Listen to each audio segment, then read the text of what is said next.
Tonight, we are going to explore a very slow and boring history. This story is designed to help you relax, unwind, and gently fall asleep. So find a comfortable position, close your eyes, and let's begin. There's a question that doesn't get asked often enough in classrooms, libraries, or lecture halls. It's simple, almost too simple, which might be why it slips past us so easily. What if the history we learned was incomplete by design? Not incomplete because of lost records or the natural decay of time. Incomplete because someone, at some point, decided certain chapters didn't belong in the story we tell ourselves about where we came from. In 1849, British archaeologist Austin Henry Layard stood in the Iraqi desert, brushing sand from clay tablets that had been buried for millennia. What he found should have changed everything. The tablets told stories about beings called the Anunnaki, not as distant gods wrapped in religious metaphor, but as historical figures with names, relationships, conflicts, and purposes. They described these beings teaching early humans agriculture, mathematics, astronomy, governance. They detailed their arrival, their work, their bloodlines. Layard shipped these tablets back to the British Museum. Scholars translated them. Universities published the findings. And then, gradually, something strange happened. The story changed. Today, if you visit the British Museum, you'll find rooms dedicated to ancient Mesopotamia. Beautiful displays, carefully curated. But in the basements, in climate-controlled archives that require special permission to access, sit hundreds of thousands of cuneiform tablets. Most have never been fully translated for public view.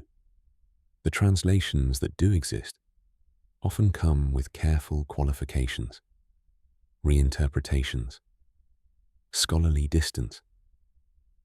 The Vatican holds a similar collection. So do universities in Philadelphia, Chicago, and Berlin. Private collectors own thousands more. Together, archaeologists have excavated over 500,000 Sumerian tablets. Less than 10% have been comprehensively translated and made publicly available. The rest sit in darkness, their stories locked behind academic gatekeeping, institutional bureaucracy, or simple neglect. This isn't speculation. These are documented facts. The tablets exist. The archives are real. The access is restricted. What's curious isn't just that so much remains untranslated. It's which translations made it into textbooks and which didn't. The tablets describing the Anunnaki as mythological deities, as symbolic representations of natural forces. Those translations circulate freely. They appear in undergraduate courses, museum placards, educational documentaries. But the earlier translations, the ones describing the Anunnaki in concrete, historical terms, those have a way of disappearing from public discourse. They're not destroyed. They're still there, filed away in specialized academic journals from the 1800s, in out-of-print books gathering dust in university libraries, in archives that scholars can access if they know exactly what to request and have the right credentials. It's a peculiar kind of erasure. The evidence remains, technically accessible, but functionally invisible. You can't learn about something if you don't know to look for it, and you won't know to look for it if it never appears in the standardized curriculum, the mainstream documentaries, the popular histories that shape our understanding of the ancient world. The question becomes unavoidable. Why would certain interpretations be promoted while others fade into restricted collections? Why would the story shift from historical record to religious mythology without clear justification? Why would institutions that claim to pursue truth choose to emphasize some translations while quietly archiving others? There are answers to these questions, but they're not the comfortable kind. They suggest that our understanding of human history isn't just incomplete, it's been carefully edited, and what was edited out might be more important than what was left in. The Anunnaki are mentioned in thousands of tablets, described across multiple cities, referenced in texts spanning centuries. They were part of the historical record until they weren't. The scholars who first translated these tablets didn't approach them with suspicion. They approached them the way archaeologists approach any historical document, with careful attention to language, context, and accuracy. What they found surprised them, but they reported it honestly. That honesty would prove costly. Samuel Noah Kramer, one of the world's leading Assyriologists, spent decades translating Sumerian texts at the University of Pennsylvania. His early work described the Anunnaki as a specific group of beings who descended from the sky and established civilization in ancient Sumer. He documented their hierarchy, their roles, their conflicts with each other. His translations were published in academic journals, cited by colleagues, presented at conferences. George Smith, working at the British Museum in the 1870s, made similar discoveries. When he translated the Epic of Gilgamesh, he found detailed accounts of pre-flood civilizations and beings who possessed knowledge far beyond what early humans should have had. His findings created a sensation. Newspapers covered his work. The public was fascinated. Then came the revision period. By the 1920s and 1930s, something shifted in academic consensus. New translations of the same tablets began appearing with different interpretations. Where earlier scholars had translated certain Sumerian phrases as those who from heaven came to earth, newer translations rendered them as the gods of heaven and earth, a subtle but significant change. One suggested physical arrival. The other implied abstract divinity. References to the Anunnaki's technological capabilities were reinterpreted as poetic metaphor. Descriptions of their vessels and tools became divine manifestations. Accounts of genetic manipulation became creation mythology. The tablets hadn't changed, but the way scholars read them had. This wasn't presented as a difference of opinion. It was presented as correction. The earlier translations were now considered primitive interpretations, made by scholars who supposedly lacked proper understanding of Sumerian cultural context. Never mind that many of these earlier scholars had spent their entire careers mastering the language and studying the culture. Certain researchers who continued to interpret the tablets literally found their work increasingly marginalized. Funding dried up. Journal editors rejected their submissions. Academic conferences stopped inviting them to speak. Some left the field entirely. Others adjusted their interpretations to align with the new consensus. Zechariah Sitchin, though not a formally trained Assyriologist, studied the tablets extensively and published literal interpretations in the 1970s. The academic establishment dismissed him immediately, not by refuting his translations point by point, but by questioning his credentials and motivations. Whether his interpretations were accurate became less relevant than whether he had the institutional authority to make them. The pattern was clear. Scholars could discuss the Anunnaki as mythology without consequence. They could analyze the tablets as religious texts, as cultural artifacts, as windows into ancient belief systems, but interpreting them as potential historical records of actual events that remained professionally dangerous. What makes this particularly striking is the lack of scientific justification for the shift. No new archaeological evidence emerged that definitively proved the tablets were mythology rather than history. No linguistic breakthroughs revealed that earlier scholars had fundamentally misunderstood Sumerian grammar. The change happened not because of new evidence, but because of changing institutional preferences about what ancient texts were allowed to mean. Archives from the early 1900s show something remarkable. Journals published papers debating whether the Anunnaki were historical figures or mythological constructs. The debate was considered legitimate, but by mid-century, that debate had closed. Not because one side won through evidence, but because one side became orthodox through repetition. The original translations still exist. They're still accessible to researchers who know where to look and have the credentials to access restricted collections. But they've been effectively removed from the conversation that shapes public understanding. The scholars who spoke too soon learned an important lesson. Truth is welcome in academia, but only certain kinds of truth.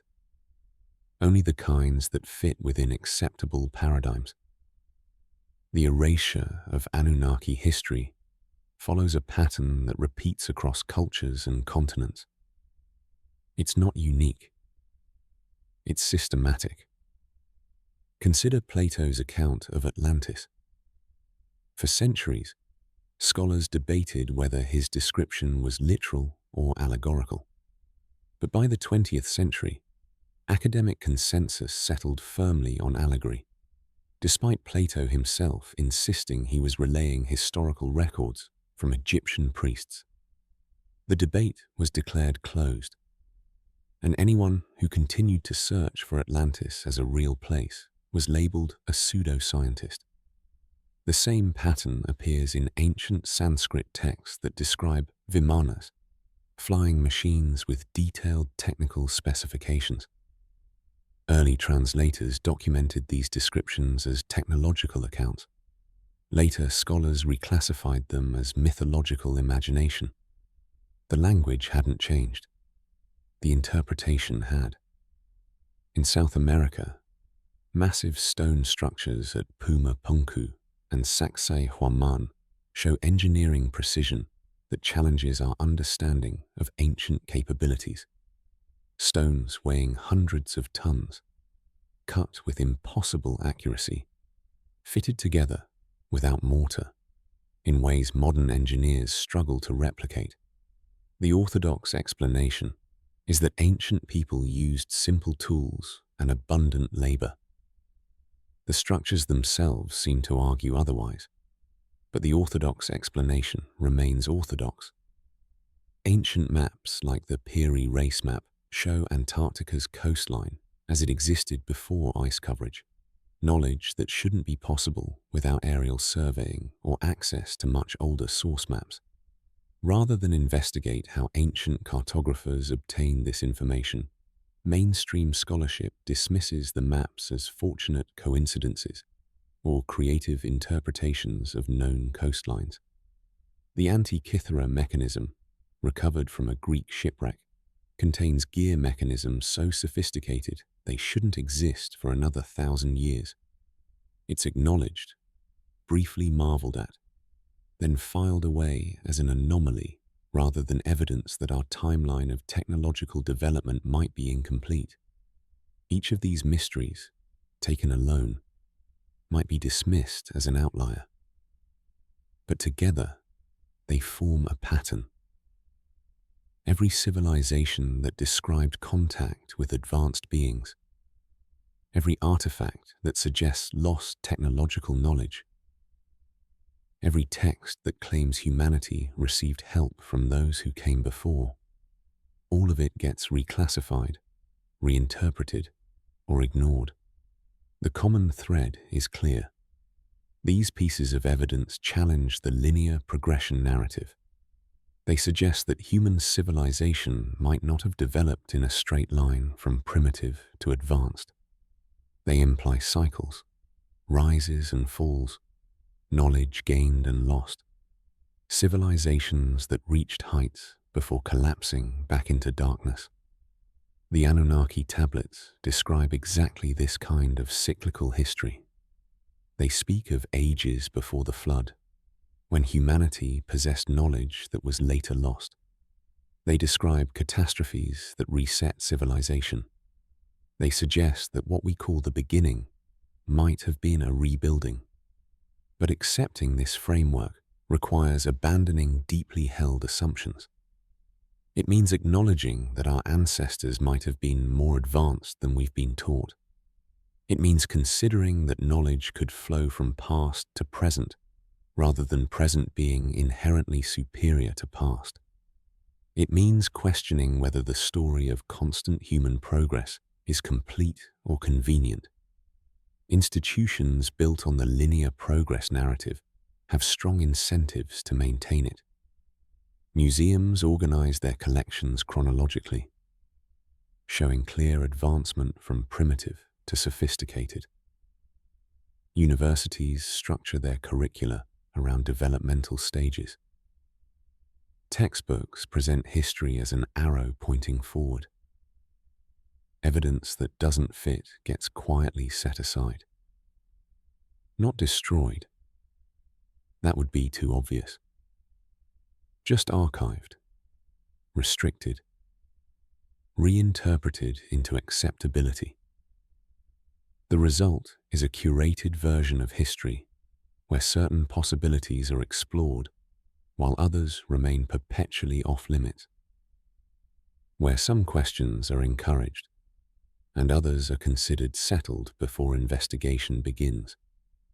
The Anunnaki exist in this forbidden territory, not because the evidence doesn't exist, but because the evidence suggests something we're not supposed to consider, that history might have been deliberately edited, that important chapters might have been removed, that what we don't know could be more significant than what we do. The time for talking about absence is over. Now we turn to what actually exists. Written in clay, preserved in museums, translated by scholars who had no agenda except accuracy. Start with the Sumerian king list. It's not hidden. You can find references to it in academic databases. See photographs of the original stone tablet housed in the Ashmolean Museum in Oxford. The list does something unusual. It catalogues rulers of ancient Sumerian cities in chronological order, noting how long each king reigned. The records after the flood seem normal. Kings ruling for 20, 30, maybe 40 years. Reasonable lifespans. But before the flood, the numbers changed dramatically. Kings reigning for 30,000 years. 43,000 years. Some for even longer. These aren't rounded estimates or symbolic exaggerations. They're specific figures, recorded with the same bureaucratic precision the Sumerians used for grain inventories and tax records. Orthodox scholarship calls this mythology. The kings who ruled for normal lifespans are considered historical. The kings who ruled for impossible periods are classified as legendary. Same document, same writing style, different interpretation based solely on whether the information fits our expectations. The tablets describing the Anunnaki follow similar patterns. They don't speak in vague religious language. They use concrete terminology. Tablet MS 326, currently held in the Shoyan collection in Norway, contains passages describing how the Anunnaki modified early humans to create a workforce. The language is procedural, almost technical. It describes mixing essences, failed attempts, adjustments to the process. This isn't how creation myths typically read. Creation myths speak of divine breath, spoken words bringing forth life, gods molding humans from sacred materials. This reads like documentation of experimentation. The Enuma Elish, Babylon's creation epic, preserved across multiple tablets in the British Museum, describes the Anunnaki not as abstract forces, but as beings with specific roles. Enki, the engineer and scientist. Enlil, the administrator and enforcer. Ninhursag, the geneticist. Each had territories, responsibilities, conflicts with each other. Their disagreements are recorded in detail. Enlil wanted humans kept ignorant, useful only for labor. Enki argued for enhancement, for giving humans knowledge and capability. These aren't theological positions. They're political disagreements between individuals with different philosophies about how to manage a project. The tablets describe why the Anunnaki came to Earth. They needed minerals, particularly gold, for purposes the texts specify, but that mainstream translations often render vague. The Atrahasis epic, preserved in several versions across Mesopotamian cities, explains that the Anunnaki originally performed the mining themselves, but found the work difficult. Lower-ranking Anunnaki rebelled. The solution was to create workers from the primitive humans already present on Earth, enhancing them genetically to be capable of sophisticated labor. This explains something that has puzzled anthropologists. Why did Sumerians possess such advanced knowledge so suddenly? The tablets answer directly. They were taught. The Anunnaki established schools. They sent out 7 sages, the Apkallu, to spread knowledge across the region. The texts list what was taught: writing systems, mathematics, astronomy, agriculture, metallurgy, law codes, irrigation engineering, architectural techniques. These weren't gifts from abstract gods. They were curriculum from teachers. What makes this particularly striking is the consistency. Ur, Uruk, Eridu, Lagash, Nippur, independent Sumerian city-states, often in conflict with each other, all recorded the same stories about the same beings. The names are consistent. The relationships are consistent. The timeline is consistent. When different cities tell the same story with the same details despite political separation, historians typically consider that evidence of historical events rather than mythology. But with the Anunnaki, that standard doesn't apply. Consistency becomes coincidence. Detailed records become creative fiction. The tablets exist, tens of thousands of them, stored in climate-controlled archives, catalogued with reference numbers, available to scholars with appropriate access.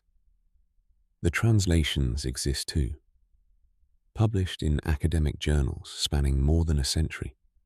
You can trace how the interpretation evolved, watching scholarly consensus shift from literal to symbolic, without corresponding changes in the underlying texts. The original story, the one written in cuneiform by scribes who claim to be recording history, describes physical beings who arrived with purpose, who possessed advanced knowledge, who genetically enhanced early humans, who taught civilization's foundations, and who eventually withdrew after conflicts among themselves and a catastrophic flood. That story was gradually replaced with a different one, not because new evidence emerged, but because the original was too challenging to accommodate.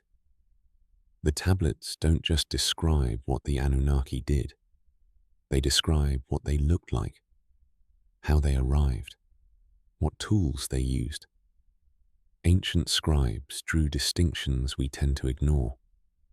Sumerian cuneiform had different symbols for different concepts. One symbol represented divinity as an abstract principle, the sacred, the eternal, the transcendent. Another symbol represented the Anunnaki specifically. These symbols weren't interchangeable. When scribes wrote about cosmic forces or spiritual concepts, they used abstract terminology. When they wrote about the Anunnaki, they used language reserved for physical beings.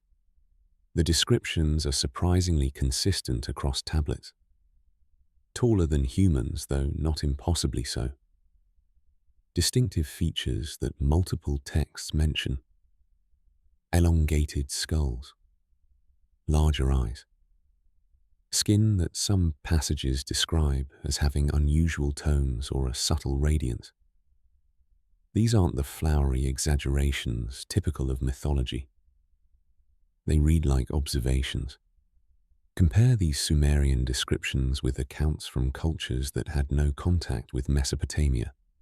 The Viracocha of South American legend, tall, pale-skinned beings who taught civilization and then departed. The Apkallu in later Akkadian texts, wise figures with distinctive appearances who brought knowledge from before the flood. The Watchers in the Book of Enoch, physical beings who descended, taught humans forbidden knowledge, and eventually faced consequences for their interference. The parallels are uncomfortable for the mythology explanation. Why would separated cultures describe similar beings in similar terms, unless they were describing something real? The tablets describe how these beings traveled. Early translations used phrases like celestial boats or sky chambers, language suggesting physical vehicles. Later translations changed these to heavenly divine presence or spiritual manifestation, removing the mechanical implication entirely. The cuneiform symbols didn't change. The interpretation did. Cylinder seals from the period show imagery that doesn't fit purely symbolic interpretation. Figures wearing what appear to be helmets or protective headgear. Objects that look mechanical rather than organic. Scenes depicting beings inside structured craft with geometric details that seem functional rather than decorative. One particular seal, often called the VA243, shows a star pattern that some researchers interpret as our solar system, including planets that shouldn't be known to ancient observers. Mainstream archaeology dismisses this interpretation, but the alternative explanation, that Sumerians randomly arranged dots in a pattern that coincidentally resembles our solar system's layout, requires its own kind of faith. The descriptions of Anunnaki arrival are specific. Objects that descended from the sky with fire and thunder. Craft that could move between heaven and earth. Platforms that remained in the sky, while smaller vessels traveled to the surface. This language appears across multiple tablets from different cities and different time periods. Ancient scribes weren't stupid. They understood the difference between literal and metaphorical. They had language for both. When they described spiritual visions or religious concepts, they used appropriate symbolic terminology. When they described the Anunnaki, they used concrete, observational language. The tablets note that the Anunnaki possessed tools and devices that gave them capabilities humans lacked. Some passages describe objects that emitted light without fire. Others mention instruments that could cut stone with precision. Still others reference devices used in the genetic modification process. Mainstream scholarship treats all of this as primitive people misunderstanding natural phenomena or inventing fantastical stories. But that explanation requires assuming ancient humans were either ignorant or dishonest. The same people who developed sophisticated mathematics, created detailed astronomical charts, and built complex irrigation systems, supposedly couldn't tell the difference between a god and a person, between magic and technology, between symbol and reality. Or perhaps they could tell the difference. Perhaps they described what they actually saw and experienced. Perhaps the beings they called Anunnaki were physical entities who arrived in physical craft, who possessed advanced technology, who looked different from humans, but not impossibly so. Perhaps the mythology isn't in the original text. Perhaps it's in how we've chosen to read them. The most suppressed aspect of the Anunnaki narrative isn't that they existed. It's what they taught, and how suddenly that knowledge appeared. Sumerian civilization emerged around 4000 BCE, with capabilities that should have taken centuries to develop.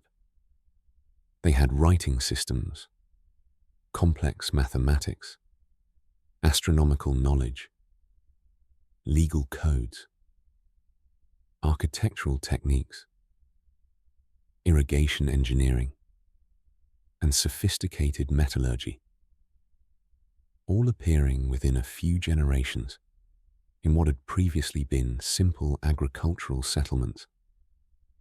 Other civilizations show gradual development.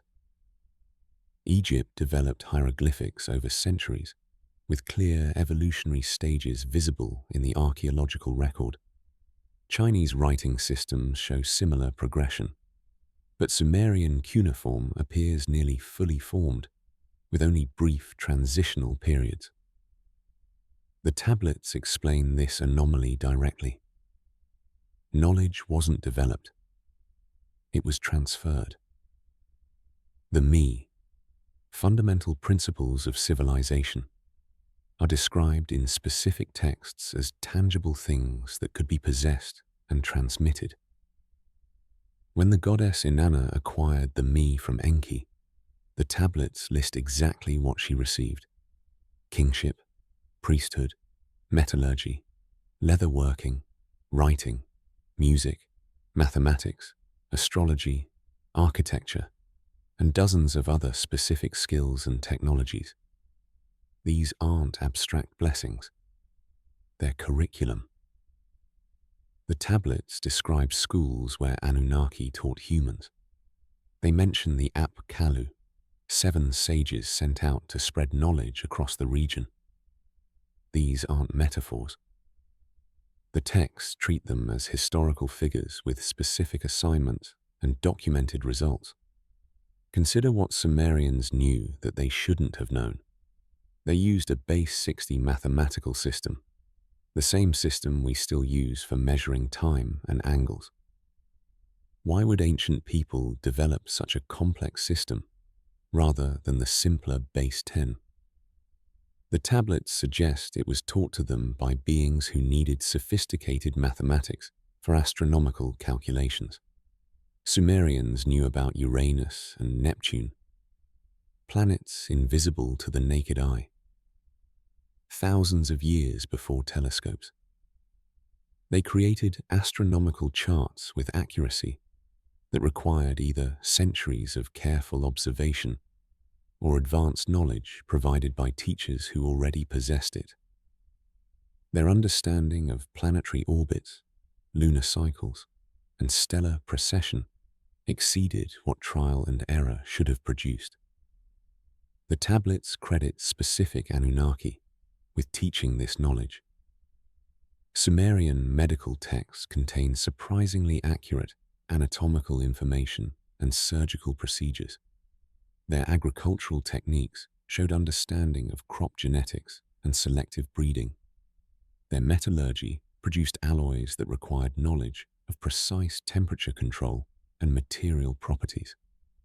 All of this appeared suddenly in what archaeologists call the Sumerian problem, the mystery of how such sophisticated civilization emerged without apparent developmental stages. Compare this with how knowledge spread after the Sumerian period. Egyptian civilization borrowed some Sumerian innovations, but much was lost in translation. Later, Mesopotamian cultures preserved some knowledge but couldn't replicate the sophistication. Greek scholars traveled to study in older cultures, trying to recover knowledge they knew had been lost. Many Sumerian advances didn't spread at all. They remained isolated in Mesopotamia, suggesting the knowledge came from a single source that later became inaccessible. If humans had developed these capabilities independently, we'd expect them to spread, evolve, and improve over time. Instead, we see sophisticated knowledge appearing suddenly, persisting for a period, then degrading or disappearing entirely. The tablets describe what happened. The Anunnaki established initial civilization, taught fundamental knowledge, then gradually withdrew. Some texts suggest this withdrawal was planned.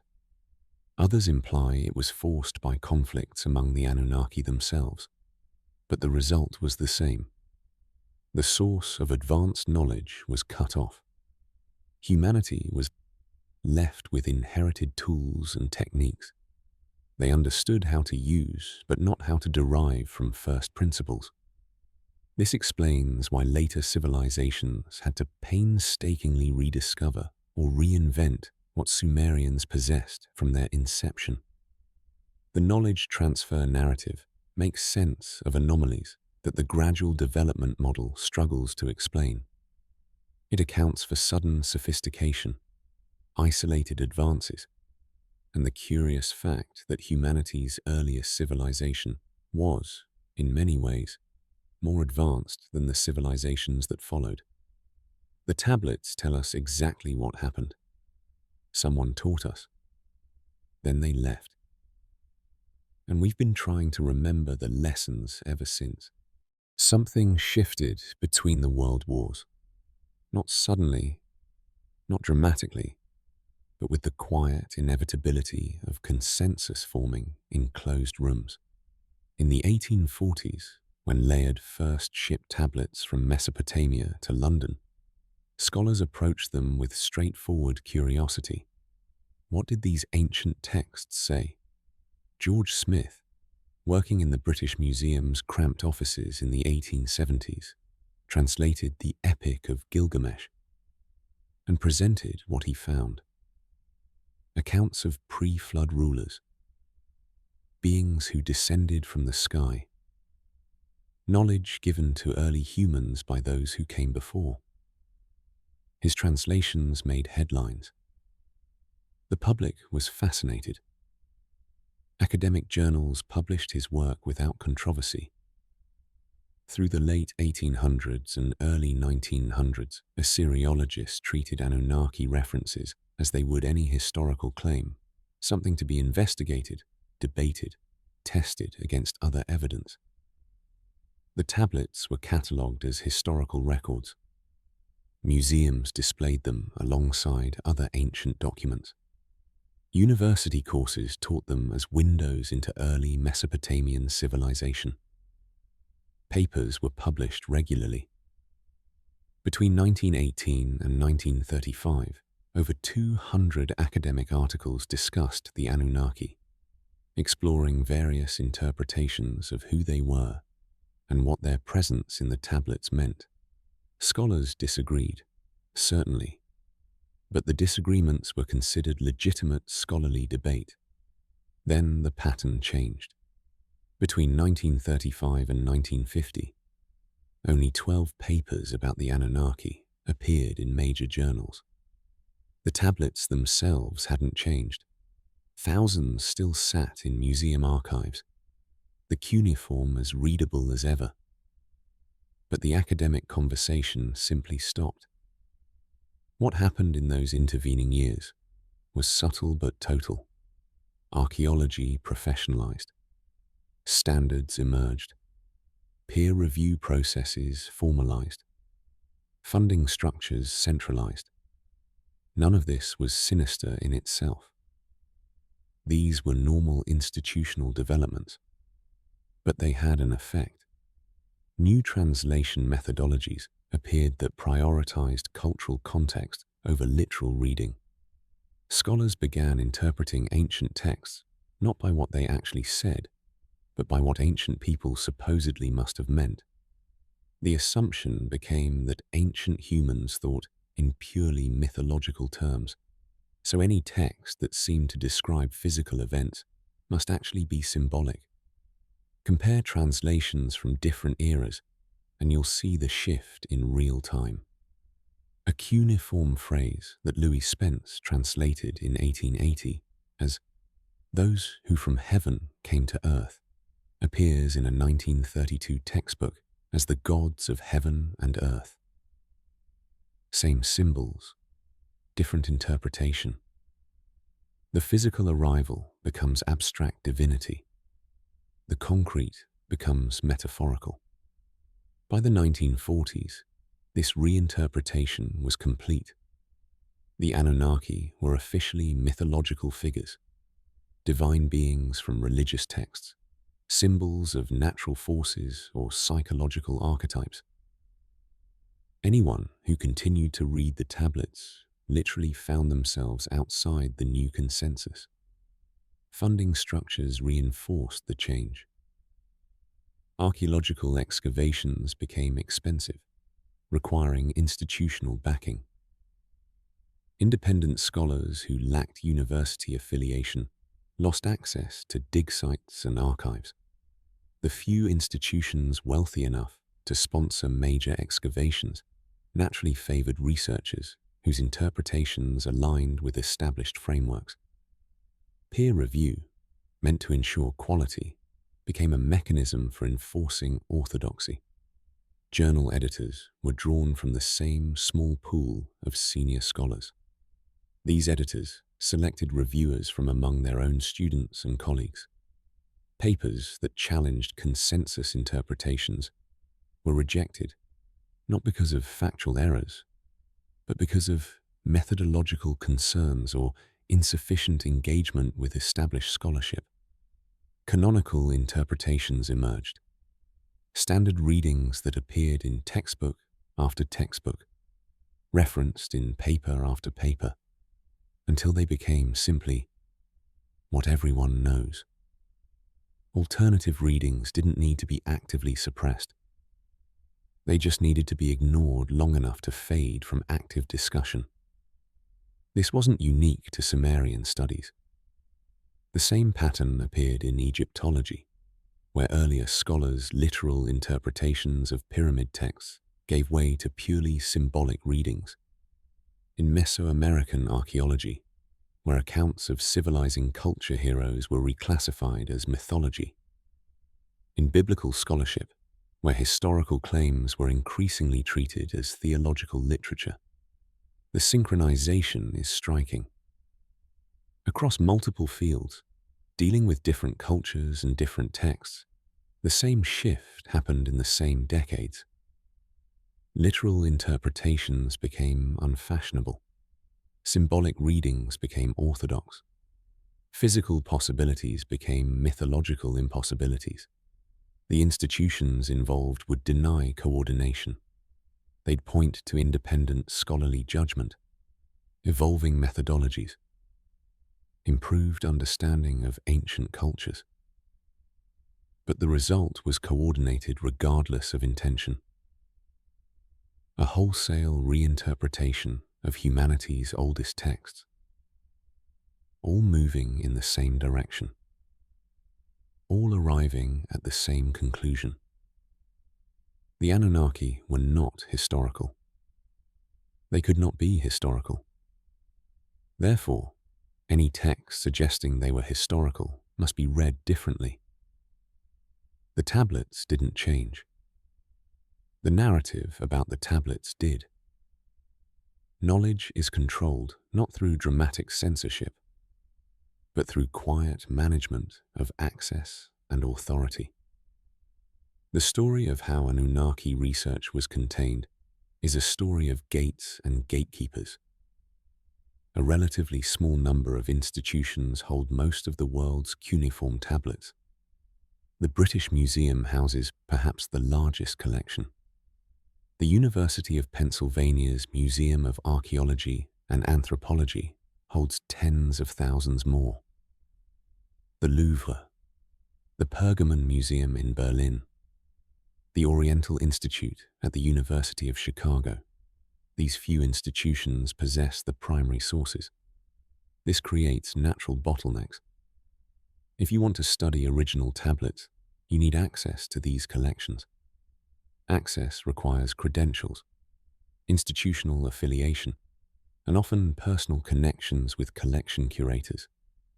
Independent researchers face polite but firm barriers. Within these institutions, certain individuals accumulated extraordinary influence. They sat on editorial boards of major journals. They led the most prestigious excavations.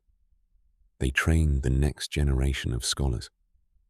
They determined whose papers got published, whose grant applications succeeded, whose interpretations were considered serious scholarship. The Deutsche Orientgesellschaft in Germany, the British Museum's Department of the Ancient Near East, the Oriental Institute at Chicago. These weren't shadowy organizations. They were respected academic institutions, but they functioned as choke points where interpretations could be standardized and alternative readings filtered out. Consider how academic careers work. Young scholars need publications to advance. Journals are controlled by editorial boards. Those boards select peer reviewers, typically from among established scholars who share similar methodological assumptions. Papers challenging those assumptions get rejected, not because they're wrong, but because they're outside current scholarly frameworks. A researcher who insists on literal interpretations of Anunnaki texts finds their work rejected from major journals. Unable to publish, they can't build the publication record needed for tenure. Without tenure, they lack the security to continue controversial research. The system selects for conformity without anyone needing to explicitly enforce it. Funding follows similar patterns. Major grants come from foundations and government agencies that rely on peer review panels to evaluate proposals. Those panels consist of established scholars with conventional views. Research proposals exploring literal Anunnaki interpretations are rated as methodologically unsound or historically naive. The money goes elsewhere. Some researchers who maintained alternative readings did receive funding, but from outside the mainstream academic system. This immediately marked their work as suspect. Serious scholars don't need private donors, the logic goes. The fact that mainstream institutions refused to fund such research became evidence that it wasn't serious research. This isn't conspiracy. It's how paradigms protect themselves. Thomas Kuhn documented this pattern across scientific revolutions. Established frameworks don't fall because of evidence. They fall when the generation that built them retires and younger scholars adopt new approaches. Until then, institutions defend their paradigms through entirely normal academic processes. Textbooks reflect this control perfectly. They're written by small committees of established scholars, drawing on a limited pool of sources, citing each other's work in circular fashion. A textbook author consults the major journals, finds consistent interpretations, and presents those as settled fact. Students learn these interpretations, eventually become scholars themselves, and perpetuate the same frameworks. Meanwhile, the original translations from the 1800s sit in restricted library collections. They're not destroyed or hidden. They're just not taught. A determined researcher could find them, but you have to know they exist to look for them. And if no one mentions them in modern scholarship, how would you know? At the British Museum, unrestricted access to the full Sumerian tablet collection requires special permission granted to senior researchers. There are perhaps 47 people worldwide with this level of access. They trained under a handful of professors who themselves studied under an even smaller group. The chain of academic descent is remarkably concentrated. These gatekeepers aren't villains. Most genuinely believe they're protecting scholarship from pseudoscience and maintaining rigorous standards. But the effect is the same as if they were actively suppressing alternative views. The gates stay closed, the consensus holds, and interpretations that challenge the paradigm remain safely outside. Understanding why requires understanding what was at stake. The literal Anunnaki narrative didn't just challenge academic theories. It threatened foundational stories that multiple powerful institutions had built their authority upon. Consider what accepting the tablets at face value would mean. Humans weren't the pinnacle of natural evolution. We were a genetically modified species created to serve others' purposes. That single claim undermines human exceptionalism, the idea that we're unique in the cosmos, special by nature, or divine selection. Religious institutions built their theology on specific creation narratives. Christianity, Islam, and Judaism all teach that humans were created by God in His image, granted dominion over earth, endowed with souls that make us fundamentally different from animals. The Anunnaki story suggests something else. Genetic engineering, biological manipulation, creation for utilitarian purposes. These aren't compatible narratives. One has to be wrong. Scientific institutions faced similar threats. Evolutionary biology traces human development through natural selection over millions of years. The Anunnaki narrative doesn't necessarily contradict evolution, but it adds an external intervention factor that mainstream science isn't equipped to accommodate. If advanced beings genetically modified early hominids, that's still evolution in a sense, but it's directed rather than natural. It requires rewriting textbooks, revising timelines, admitting that our understanding of human origins is incomplete. The concept of historical progress was equally threatened. Victorian-era thinking, which still shapes modern assumptions, sees history as a line of constant advancement from primitive to sophisticated. This narrative justified colonialism, advanced Europeans helping backward peoples, and supported industrial capitalism's promise of inevitable improvement. But if history is cyclical rather than linear, if advanced civilizations rose and fell before recorded history, if knowledge was possessed and lost and painstakingly recovered, then progress isn't guaranteed. Civilizations can collapse. Knowledge can be forgotten. What we call advancement might be relearning what our ancestors knew. This was philosophically and politically unacceptable in the early 20th century, when Western institutions were heavily invested in the progress narrative. Accepting cyclical history meant accepting that everything could be lost, that advancement wasn't inevitable, that perhaps current civilization wasn't as secure as it seemed. There were practical concerns too. Universities and museums had invested decades and enormous resources into specific archaeological frameworks. Their collections were organized chronologically. Their curricula were structured around developmental stages. Their published scholarship built upon established timelines. Accepting that these timelines were fundamentally wrong would devalue existing collections, invalidate published research, and require wholesale reorganization of academic programs. It would mean admitting that generations of scholars had misunderstood the evidence. Institutions rarely embrace that kind of comprehensive error admission. The economic investment was substantial. Publishing houses had profitable textbook series based on established narratives. Museums attracted visitors with exhibits telling specific stories about human development. Universities filled classrooms with courses teaching accepted chronologies. Changing the narrative would require reprinting textbooks, redesigning exhibits, restructuring courses, expensive and disruptive changes. Nationalism added another layer. The early 20th century saw nations building identity around origin stories.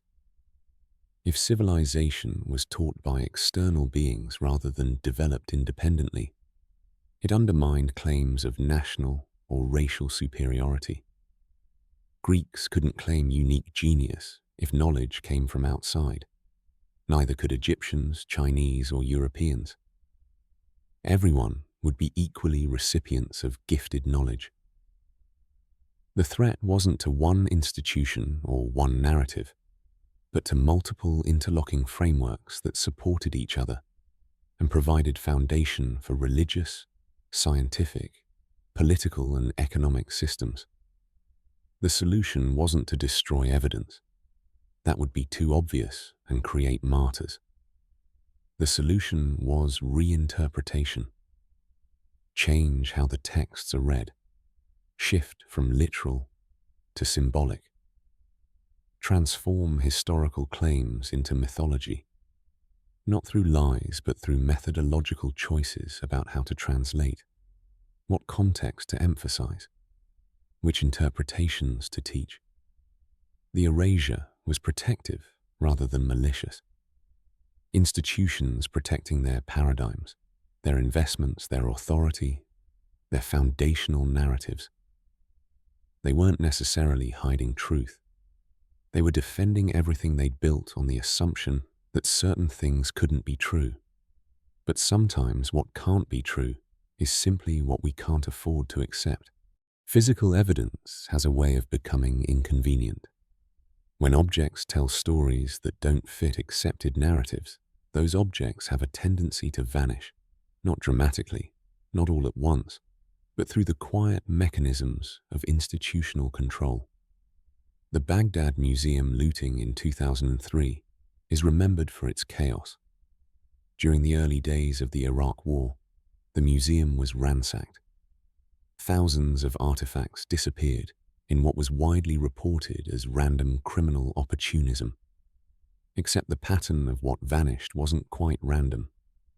Items of obvious monetary value, golden jewelry, precious stones, ornate vessels, many of those were eventually recovered.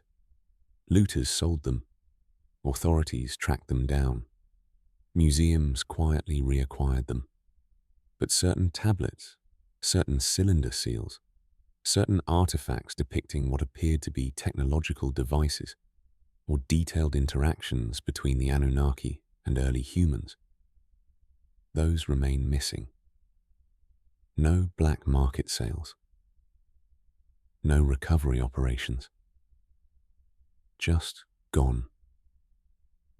This wasn't the first time Anunnaki-related artifacts disappeared. The pattern extends back decades. In 1932, German archaeologists working near Babylon excavated an object that shouldn't have existed. Photographs show a mechanism containing bronze gears arranged in complex patterns, surrounded by astronomical symbols. The device was catalogued as item IM 64723 and shipped to the Baghdad Museum for study. The catalogue entry is still there. The photograph exists in the German Archaeological Society's archives. The device itself was marked in restoration in 1935, then storage location unknown by 1938, and eventually removed from active inventory entirely. No one can explain what happened to it. Records show it was never officially deaccessioned, never transferred to another institution, never destroyed in any documented incident. It simply ceased to exist in any accessible location. Cylinder seals from 1920s excavations near Ur show similarly curious disappearances. Several seals depicted unusual aerial perspectives of landscapes. Views from above showing city layouts, irrigation patterns, geographical features in ways that shouldn't be possible without flight or elevated observation. Early excavation reports described and photographed these seals. Modern museum catalogues list them as lost during administrative transitions or archival reorganization. The Ubaid lizard figurines present a different kind of vanishing. Not physical disappearance, but categorical obscurity. These strange statuettes depict humanoid figures with distinctly reptilian features. Elongated heads, large eyes, scaled skin. Some show these figures holding infants, nursing children, performing domestic tasks. They're acknowledged by archaeology, occasionally displayed in minor exhibits, but rarely discussed in detail. The curious aspect is how they're presented. Museum placards describe them as ritual objects or mythological representations, but the figurines show no indication of ritual purpose. They're not positioned ceremonially, not associated with temple context, not decorated with religious symbolism. They look domestic, ordinary, as if depicting actual beings performing mundane activities. These artifacts remain physically accessible, but interpretively buried. You can see them if you visit the right museums, but you'll learn nothing useful from the official descriptions. The possibility that they might represent actual species, actual beings that coexisted with early humans, that interpretation remains professionally unthinkable. Metallurgical samples present similar patterns. Bronze Age artifacts containing alloy combinations that require sophisticated temperature control and material knowledge that supposedly didn't exist yet. When such samples were first analyzed in the early 20th century, researchers published papers noting the anomalies. Modern museum collections still hold these artifacts, but they're categorized in ways that obscure their significance. Filed under ceremonial objects or trade goods, with the unusual metallurgy noted briefly, if at all. Private collectors who acquired Anunnaki-related artifacts faced interesting pressures. Legal claims emerged asserting state ownership. International heritage laws were invoked. In several documented cases, collectors who resisted surrendering artifacts faced protracted legal battles that ended with forced transfers to national museums, where the objects promptly disappeared into archive storage. The pattern is consistent enough to be noticeable, subtle enough to be deniable. artifacts supporting conventional interpretations, purely religious artifacts, clearly mythological representations, objects that fit established timelines. These remain on display, well documented, accessible to researchers. Artifacts suggesting technological sophistication, physical reality of the Anunnaki, advanced knowledge in impossibly early periods. These become lost, archived, restricted, or reinterpreted into obscurity. Nothing is destroyed. That would leave evidence of suppression.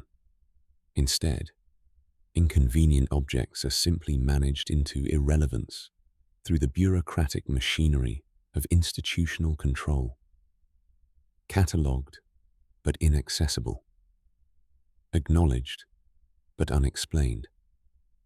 Existing but invisible. The evidence hasn't vanished entirely. It's been carefully placed where most people won't find it, and where those who do find it lack the authority to make others pay attention.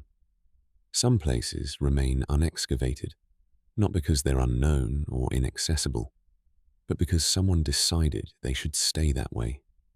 Eridu sits in southern Iraq, identified in Sumerian tablets as the first city, the place where kingship descended from heaven, where the Anunnaki established their initial presence on Earth. Early excavations in the 1940s and 1950s uncovered massive temple complexes built on an unprecedented scale. The architecture showed features that puzzled archaeologists: advanced hydraulic systems, acoustic properties suggesting sophisticated engineering, foundation structures that seemed designed for far greater weight than the buildings they supported. Then, the excavations stopped. Not because the site was fully explored. Barely 10% had been touched.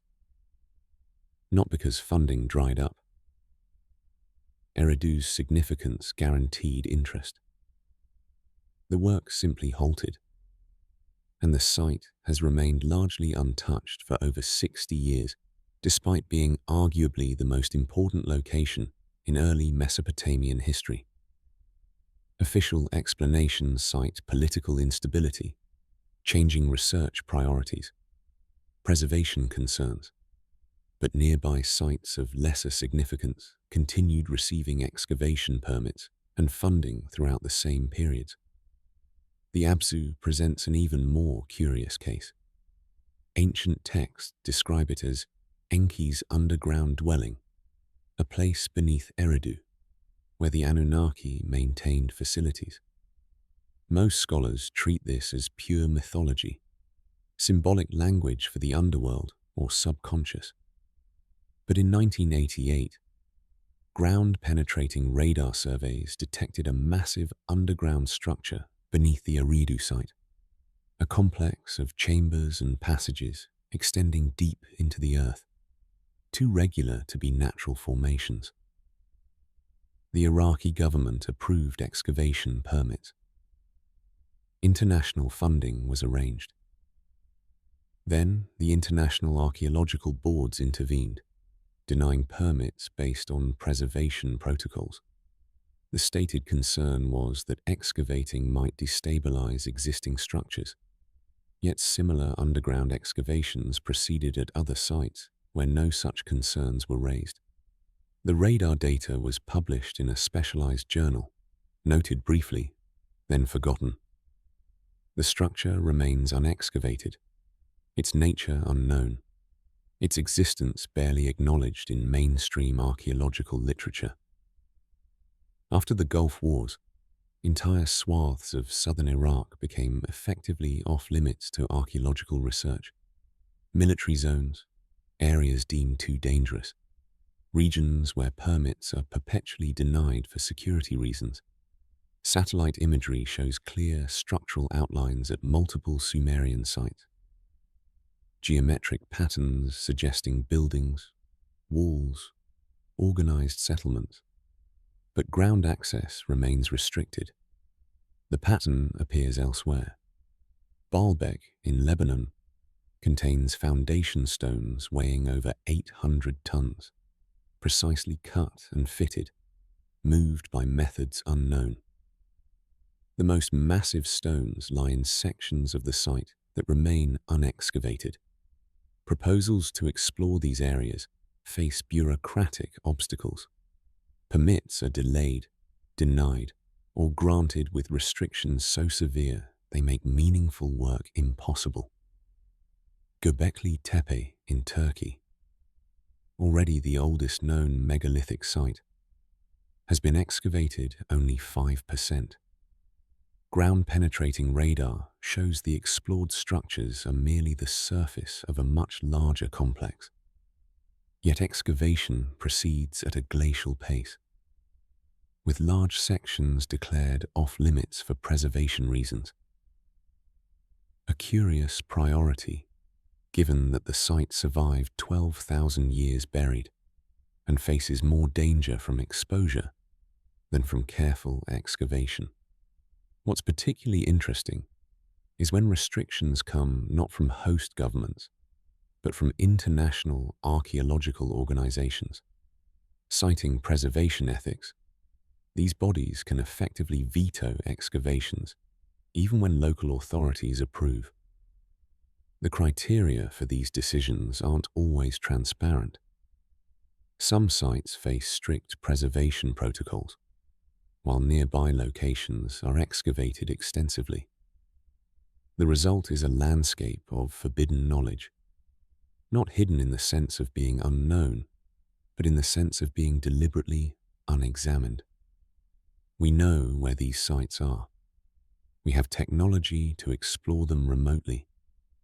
We understand their potential significance, but access is controlled, permits are denied, and the evidence remains safely buried. Not destroyed, not lost, just kept in place, underground, where it can't complicate the established narrative, where it can't force uncomfortable questions or require revision of carefully maintained timelines.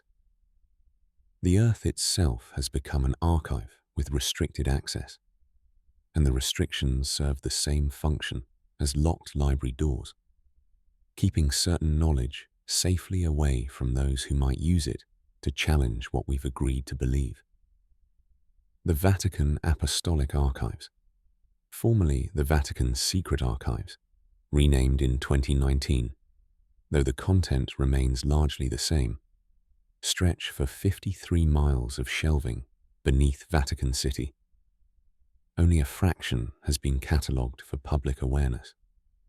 Less has been made available to outside scholars. The Catholic Church accumulated texts from across the ancient world through centuries of crusades, colonial missions, and archaeological enterprises. When European powers excavated Mesopotamian sites in the 19th and early 20th centuries, significant portions of discoveries were donated to the Church as patron of the expeditions. Transfer records document Sumerian tablets entering Vatican possession, particularly during the 1920s when European institutions competed for Near Eastern artifacts. Accessing these archives requires more than academic credentials. Researchers must obtain specific ecclesiastical approval, demonstrate acceptable purposes for their research, and can only view materials pre-approved by church archivists. The approval process can take years. Many requests are simply denied without detailed explanation. The Church has historical precedent for restricting texts that challenge biblical chronology. The Gospel of Judas remained hidden for centuries. Gnostic texts were suppressed for millennia. Documents that offered alternative accounts of early Christianity, different interpretations of divine nature, competing creation narratives. These were consistently restricted, archived, or destroyed. In 1994, a Jesuit archaeologist named Father Alessandro de Mirgi working in the Vatican archives with special permission, mentioned in private correspondence that he'd translated 13 tablets describing genetic manipulation by beings called Anunnaki. The correspondence was never meant to be public. It emerged during an unrelated investigation. Shortly after, Father Demirji was transferred to a remote Franciscan monastery in Peru. The tablets he'd referenced were moved to a section of the archives requiring 3 separate levels of permission from offices reporting directly to the papal administration. Attempts to verify this account run into predictable obstacles. The Vatican neither confirms nor denies the existence of specific tablets. Father Demirji declined all interview requests before his death in 2008. The monastery where he spent his final years keeps no records of scholarly work he may have conducted there. Similar patterns appear in other religious archives. The Church of Jesus Christ of Latter-day Saints maintains extensive genealogical records, some dating to periods and regions overlapping with early Mesopotamian civilization. Portions of these archives remain restricted to church researchers. The stated reason is privacy protection for living descendants, though this doesn't explain restrictions on texts thousands of years old. Russian Orthodox archives contain materials from Soviet-era archaeological expeditions in Mesopotamia and Central Asia. During the Cold War, Soviet archaeologists conducted extensive work in regions where Anunnaki tablets originated. Their findings were documented in Russian-language journals with limited circulation. After the Soviet collapse, many of these materials were transferred to church archives rather than state museums. Access requires permission from ecclesiastical authorities, who rarely grant it to foreign researchers. Private collections held by esoteric societies add another layer of inaccessibility. Freemasonic libraries, Rosicrucian archives, private antiquities collections. These hold materials acquired through channels outside academic archaeology.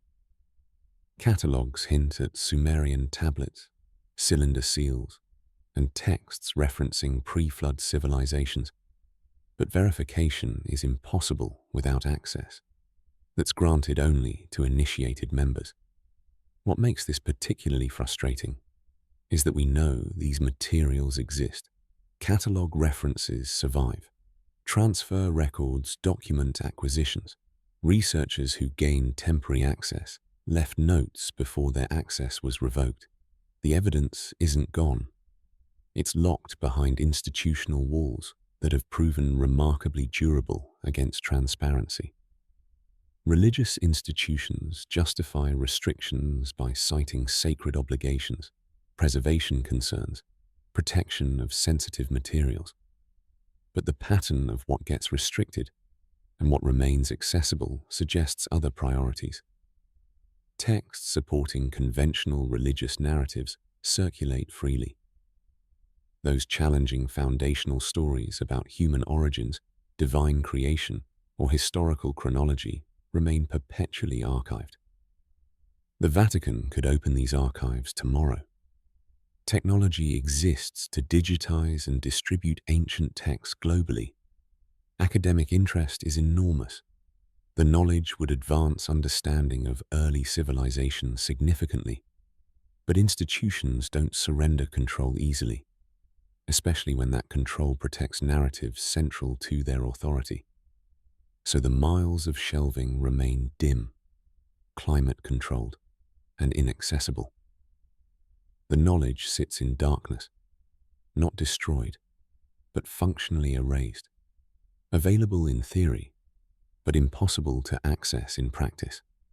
Truth preserved but hidden, documented but suppressed, existing but invisible to those who might challenge what we've been taught to believe.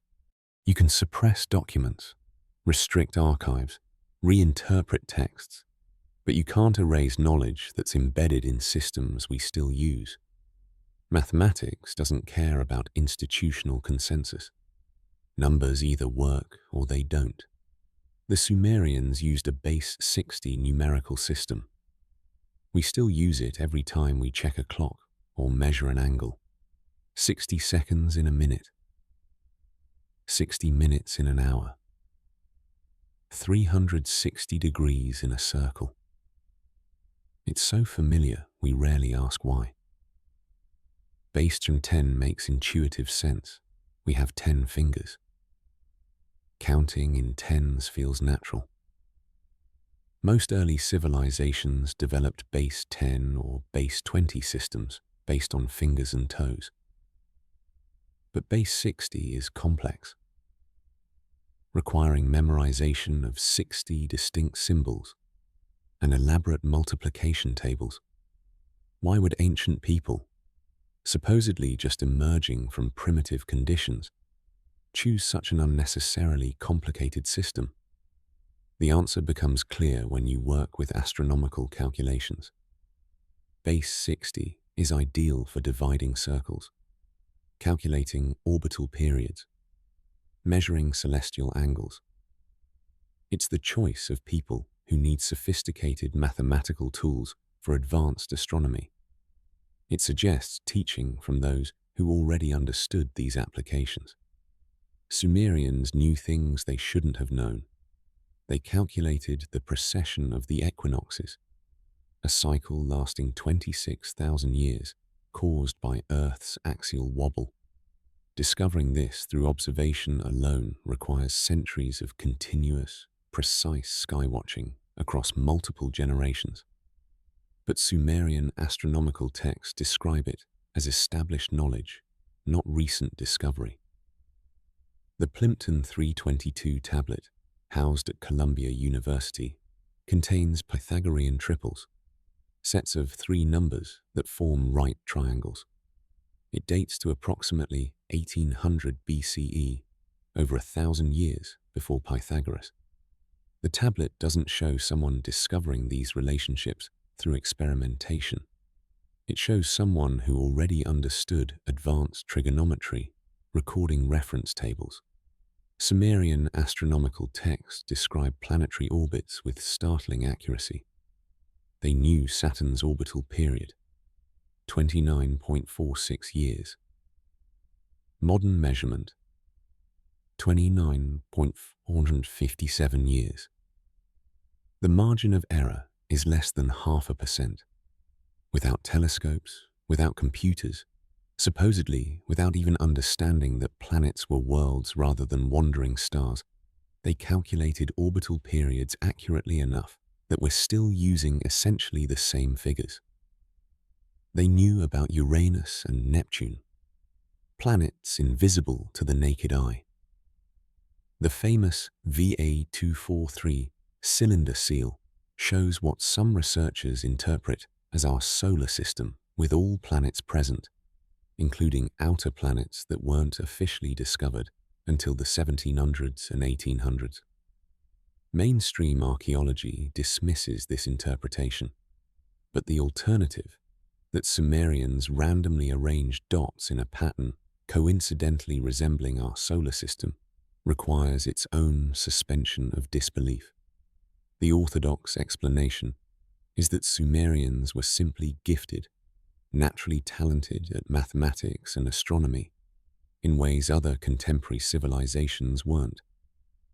But this doesn't explain why their knowledge appeared suddenly rather than developing gradually. It doesn't explain why their mathematical sophistication exceeded what civilizations with much longer developmental periods achieved. It doesn't explain the base 60 system, the precession knowledge, the planetary calculations. The tablets offer a different explanation. They were taught.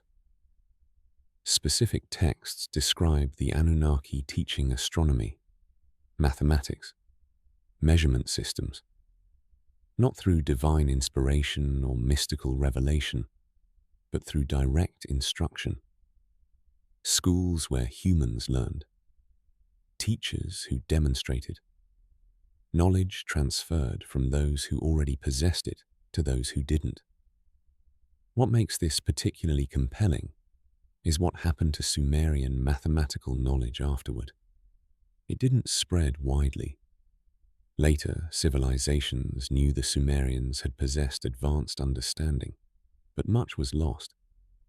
Greek mathematicians traveled to study in older cultures, trying to recover knowledge they knew had existed. Islamic scholars preserved what they could. European mathematicians eventually rediscovered some principles independently.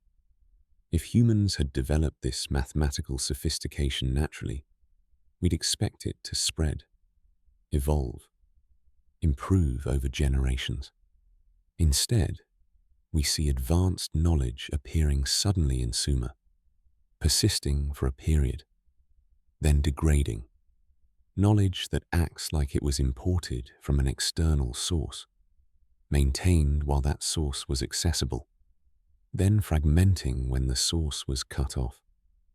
The mathematics survived because you can't suppress what's woven into practical systems. We still divide hours and circles using Sumerian base 60 because it works. The knowledge couldn't be erased, but its origin could be reinterpreted. Its source could be forgotten. Its implications could be explained away. The numbers remain. They prove ancient humans possess knowledge that shouldn't exist in accepted timelines. The question is whether we're willing to consider the explanation those ancient humans provided, or whether we'll continue inventing alternative theories that let us avoid the obvious answer. Sumerian texts describe creation in ways that sound mystical until you understand modern biology. Then they start sounding like technical documentation. The Atrahasis epic and the Enuma Elish describe Enki and Ninhursag creating humans by combining essences, not through magic words or divine breath, but through a specific biological process. The texts mention mixing clay, often interpreted symbolically, but potentially meaning base biological material, with blood, meaning genetic material or essence. The descriptions are remarkably procedural. They describe purification chambers where the mixing occurred. They describe failed attempts before success, including beings created with physical defects or insufficient viability. They describe adjustments to the process, refinements of technique. This is exactly how genetic engineering works. Trial and error, failed experiments, gradual optimization. In 1953, we discovered DNA structure and began genetic manipulation. Our process involves isolating genetic material, combining sequences, introducing modified material into host cells, observing results, adjusting for failures.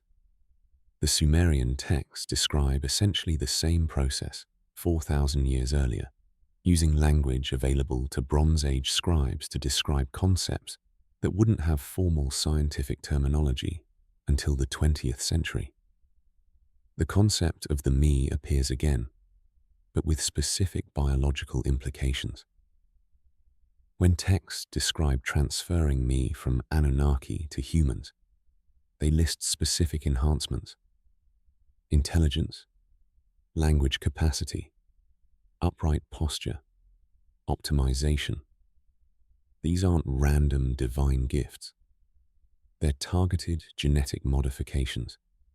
Exactly what you do if engineering a primitive hominid into a capable workforce. Cylinder seals show imagery that becomes more interesting when viewed through biological understanding.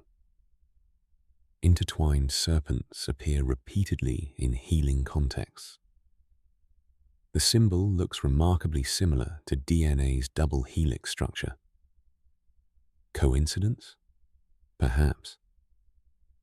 But the consistency with which this specific imagery appears in contexts related to life, healing, and creation suggests the Sumerians associated the intertwined serpent pattern with biological processes at a fundamental level. Sumerian medical texts demonstrate knowledge that shouldn't exist through trial and error alone. They contain accurate anatomical descriptions, sophisticated surgical procedures, understanding of how diseases spread, and how treatments work. Some texts describe what sounds like primitive vaccination, introducing weakened disease material to build resistance, a concept we officially discovered thousands of years later. Their agricultural knowledge reveals similar sophistication.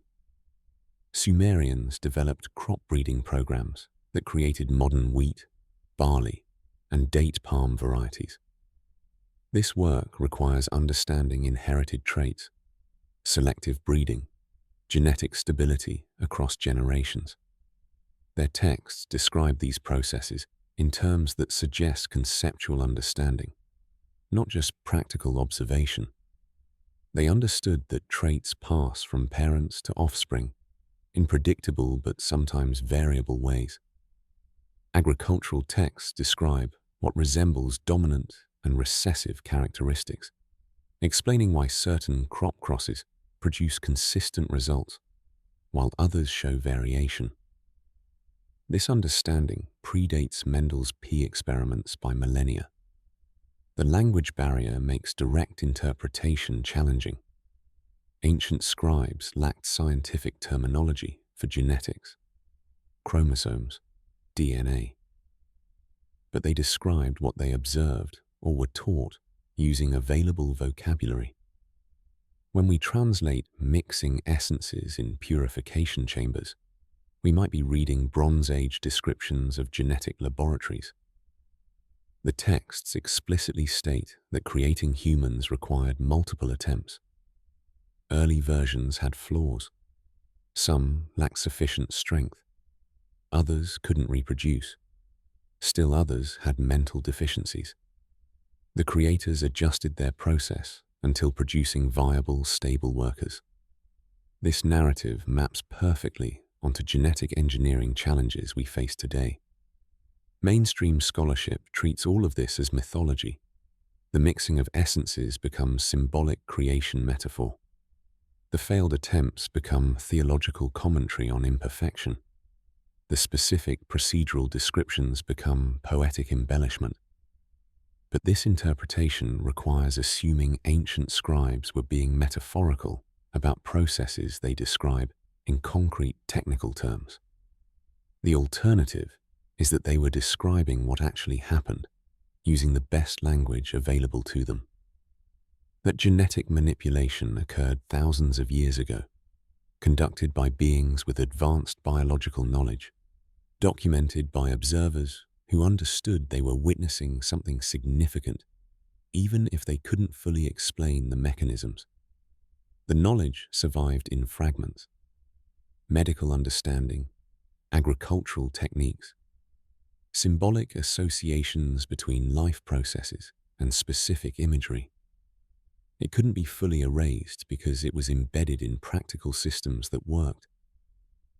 But its origin could be forgotten. Its implications could be dismissed. Its technical reality could be transformed into comfortable mythology. The first written laws in human history appear suddenly in Sumer, around 2100 BCE. The Code of Ur-Nammu isn't a primitive collection of tribal customs, slowly formalized into rules. It's a sophisticated legal framework covering property rights, commercial contracts, labor regulations, marriage and inheritance law, even consumer protection and environmental standards. This isn't how legal systems typically develop. They evolve gradually, simple customs becoming informal rules, eventually codified into basic laws, slowly expanding in scope and sophistication over generations. But Sumerian legal codes appear without visible evolutionary development, already complex and comprehensive. The codes make distinctions between intentional and accidental harm, between negligence and malice. They establish proportional punishment, presumption of innocence, rules of evidence.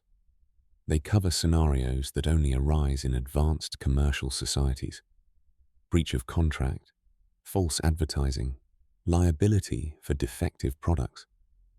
These are legal concepts that other civilizations took centuries to develop. Earlier Sumerian legal principles predate even Ur-Nammu, and they're equally sophisticated. Hammurabi's more famous code came centuries later and was less advanced in some respects. The earliest legal framework was the most sophisticated, which inverts the expected pattern of gradual improvement.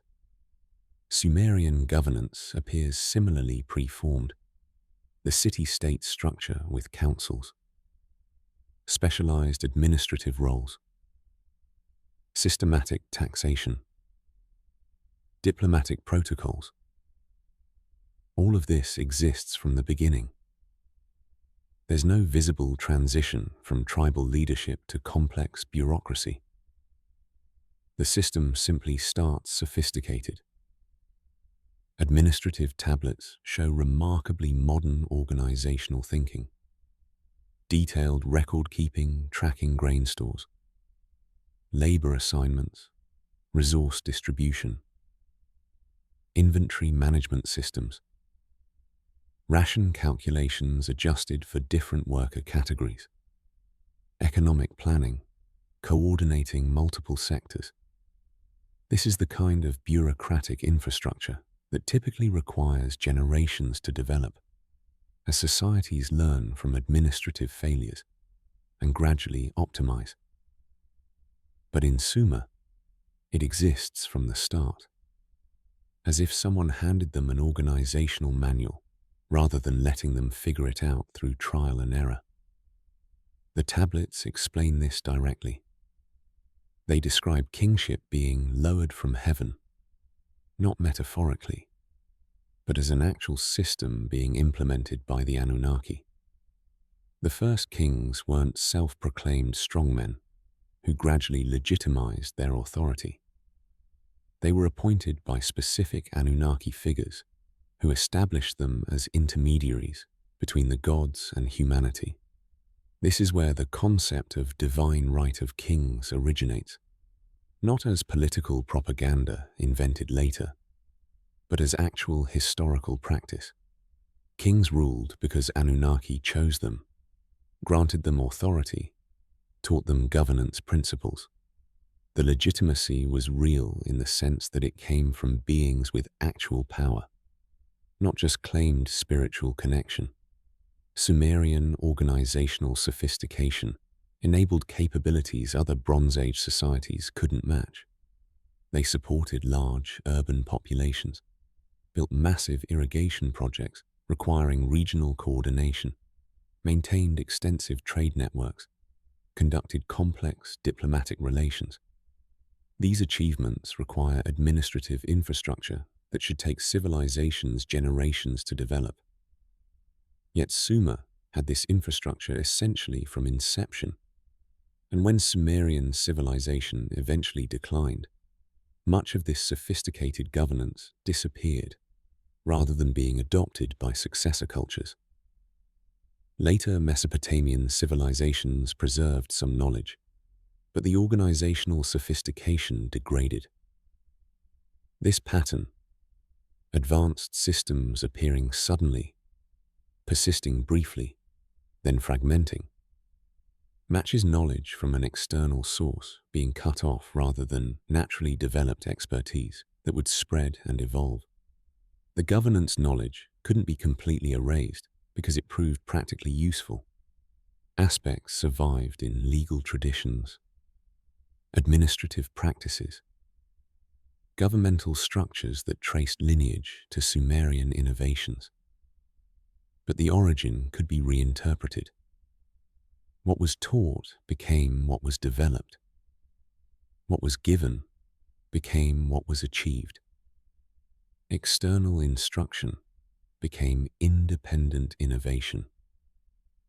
The blueprint existed in the tablets all along. Instructions for how to organize civilization, establish legal systems, structure governance, coordinate large populations.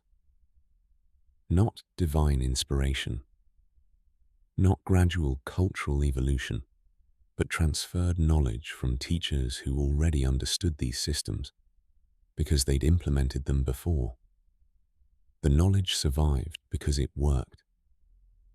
Cities functioned, laws maintained order, bureaucracies coordinated complex activities. You can't suppress what proves useful, but you can forget who provided it, why they provided it, and what they expected in return. Every relationship has terms, even if they're unspoken. The tablets describe the Anunnaki-human relationship in surprisingly practical terms. Not divine beings blessing worshippers, but parties engaged in an exchange that benefited both sides while serving primarily one. The Anunnaki came to Earth with purpose, not to explore, not to observe, but to extract.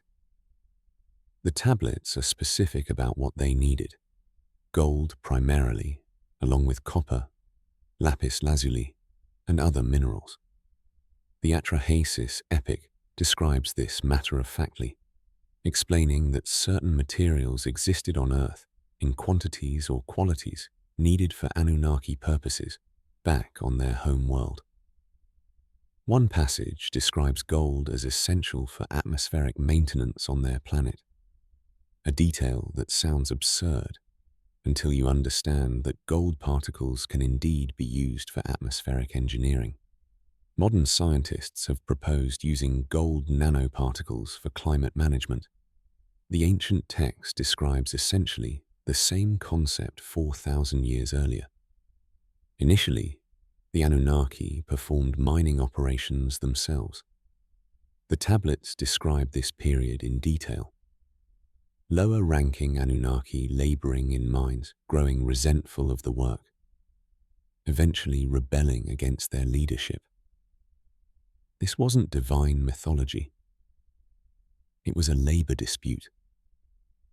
The solution was creating workers from existing primitive humans, genetically enhancing them to be capable of sophisticated labor while remaining controllable. This decision shaped everything that followed. Human civilization exists because the Anunnaki needed workers and found upgrading local hominids more efficient than importing labor or continuing to do the work themselves. Archaeological evidence supports this framework in uncomfortable ways. Ancient mining operations in southern Africa date to periods when humans supposedly lacked technology for deep extraction, yet the mines exist, showing sophisticated engineering and coordinated labor organization. Similarly, pre-Columbian mines in South America show technical capabilities that challenge accepted timelines. The tablets describe how the relationship functioned once humans were created and trained. Temples weren't purely religious sites. They were collection centers. Humans brought tribute, grain stores, precious metals, crafted goods. Cylinder seals show these transactions clearly, depicting lines of humans carrying goods to Anunnaki figures, who receive them in formal transactional contexts. Some tablets specify quotas. How much gold particular cities were expected to provide annually?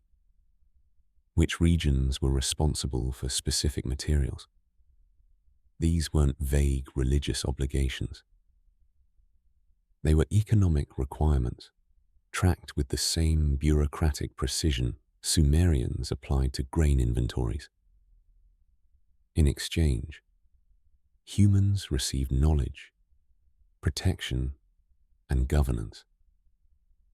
The Anunnaki taught agricultural techniques that increased yields, They provided legal frameworks that enabled complex societies. They offered protection from rival cities or external threats. The relationship was transactional, but not necessarily exploitative. Both parties benefited, though the terms were clearly set by the more powerful side. This pattern appears across cultures in ways mainstream interpretations struggle to explain. South American legends describe gods demanding gold with surprising consistency. Mesoamerican practices included elaborate offerings, sometimes human sacrifices, described as payment or tribute to divine beings. Biblical accounts of burnt offerings, grain sacrifices, and precious materials brought to temples follow the same transactional pattern. If you read these as purely religious practices, they seem like superstition, primitive people offering valuables to imaginary gods. But if you read them as preserved memories of actual exchanges with physical beings who required specific materials, they become coherent. Humans weren't irrationally giving away resources. They were fulfilling their side of an agreement. The theological implications are profound and have been carefully sanitized from modern religion.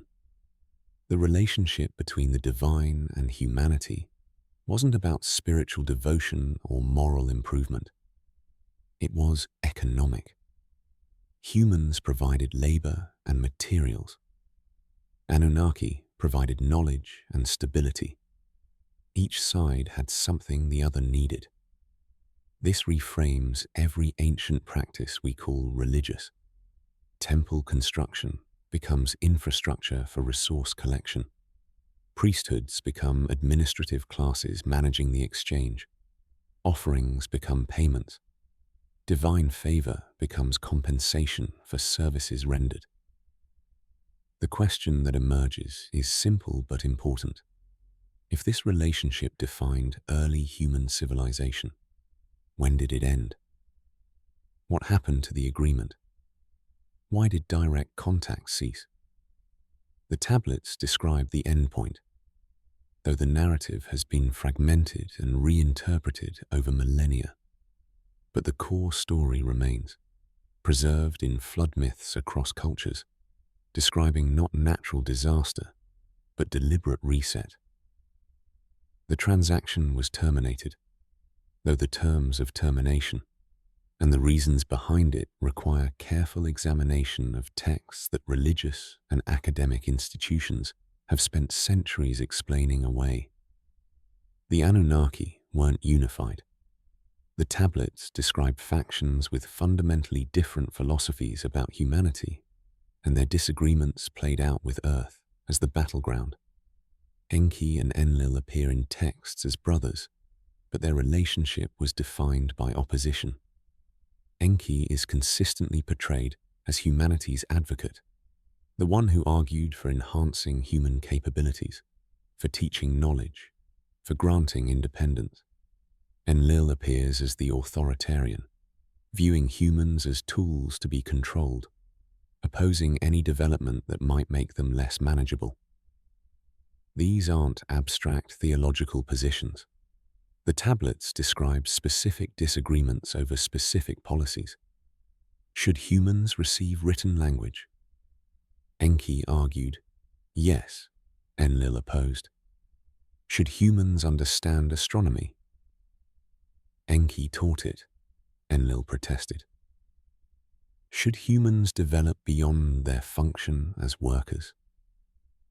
Enki pushed for evolution. Enlil demanded they remain limited.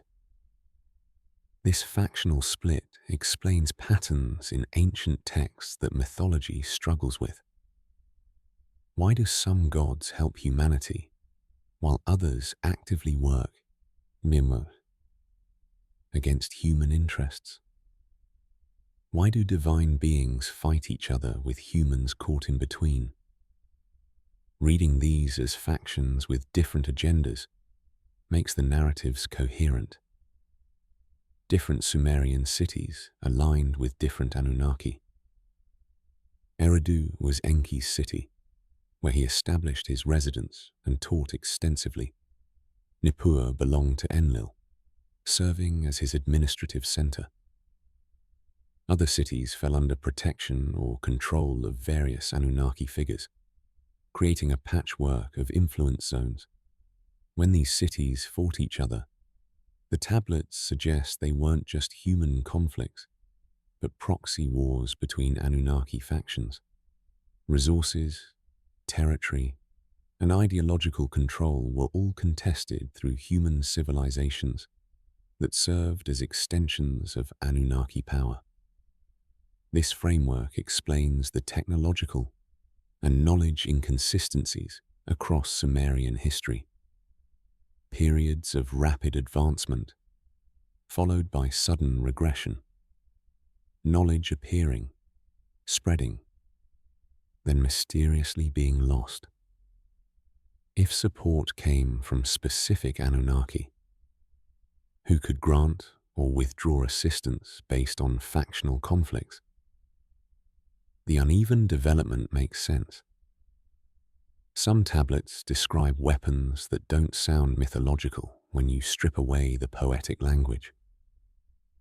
Devices that emit fire and poison, possibly describing chemical or biological weapons. Wind that kills, potentially toxic gas or radiation. Stones that fall from heaven, aerial bombardment or missile-like projectiles. The descriptions are consistent enough across texts to suggest actual technology rather than creative imagination. The destruction of Sodom and Gomorrah appears in biblical accounts as divine punishment. But earlier Mesopotamian texts describe it as collateral damage in an Anunnaki conflict. The archaeological sites show evidence of sudden, extreme heat, temperatures high enough to vitrify stone, creating glass-like surfaces that natural disasters don't produce. Nuclear weapons can create such effects. So can other advanced energy weapons. Multiple texts describe this particular conflict, with different cities providing different details, but consistent core narrative. A war between factions escalated to the use of devastating weapons. Several cities were destroyed instantly. The region became uninhabitable for a period. Survivors described the effects in terms available to Bronze Age witnesses. Fire from the sky, blinding light, burning wind. People turned to salt or ash. Around 2000 BCE, Sumerian civilization's prominence ended relatively suddenly. The standard explanation involves invasions, environmental change, political collapse. But some tablets suggest Anunnaki conflict as the trigger, a catastrophic event that disrupted the entire system, destroyed key cities, and fundamentally altered the relationship between Anunnaki and humanity. Understanding these as historical factions rather than mythological deities transforms how we read ancient texts. They stop being religious mythology and start reading like political and military history. Alliances, betrayals, wars, negotiations, all the elements of power struggles between groups with different interests and competing visions. The Anunnaki weren't gods in the religious sense. They were factions of advanced beings with their own internal politics, their own conflicts, their own willingness to use humans as resources in their struggles. And eventually, their conflicts would lead to a decision that changed everything. A decision to end the arrangement, withdraw direct contact, and leave humanity to navigate forward alone. The flood appears in every ancient culture's mythology, but Mesopotamian texts provide the most detailed account, not as divine punishment for sin, but as a deliberate decision to reset an experiment that had become complicated. The Sumerian flood narrative describes an Anunnaki council meeting where humanity's fate was debated. The texts present different reasons for the decision. Some suggest humans had become too numerous. Others imply humans were developing beyond their intended limitations. Still others hint at resource depletion or factional disagreements making the human project unsustainable. Enlil pushed for total elimination. Enki dissented, warning a faithful human named Utnapishtim, later Ziusudra, later Noah in biblical accounts, to build a vessel and preserve life through the coming catastrophe. The consistency of this narrative across cultures and millennia suggests a real event preserved in collective memory. What mainstream versions omit is what happened after. The tablets describe the Anunnaki's reaction to discovering humanity had survived. Some were angry that Enki had interfered. Others saw an opportunity. A compromise was reached. Direct contact would be minimized. Human lifespans would be shortened, and a new relationship paradigm would be established. Post-flood kings no longer lived for thousands of years, according to the Sumerian king list. Their reigns dropped to normal human lifespans almost immediately after the flood marker. The tablets describe this as deliberate, a genetic or biological limitation imposed to prevent humans from accumulating too much power or knowledge across multiple lifetimes. The Anunnaki withdrew from direct governance. Instead of walking among humans and ruling openly, they established priest classes as intermediaries. Kings were still appointed with Anunnaki approval, but the selection happened through human religious institutions rather than direct contact. The relationship became mediated, distant, carefully controlled. Some texts describe this as graduation. Humanity had developed sufficiently to manage itself with only occasional guidance. Other passages suggest it was more like quarantine. Humans had proven unpredictable and potentially dangerous, requiring separation with limited contact. Archaeological evidence supports a massive flooding event in Mesopotamia around 2900 BCE. Sediment layers show extensive water damage. Settlement patterns changed dramatically. Cultural practices shifted.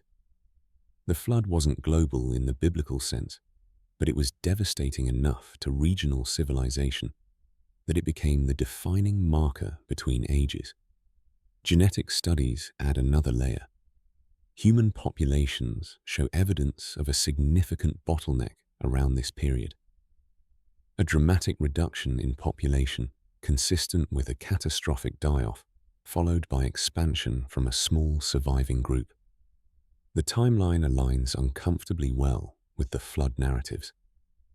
The concept of before the flood versus after the flood appears across ancient texts as an absolute boundary. Knowledge from before was lost. Capabilities from before couldn't be replicated. The world after wasn't the same as the world before. This suggests more than just water damage. It suggests a civilizational reset, a deliberate destruction of infrastructure, knowledge centers, and the systems that had defined pre-flood existence. Later tablets describe human kings pleading for the Anunnaki to return, to resume direct involvement, to restore the relationship that had existed before.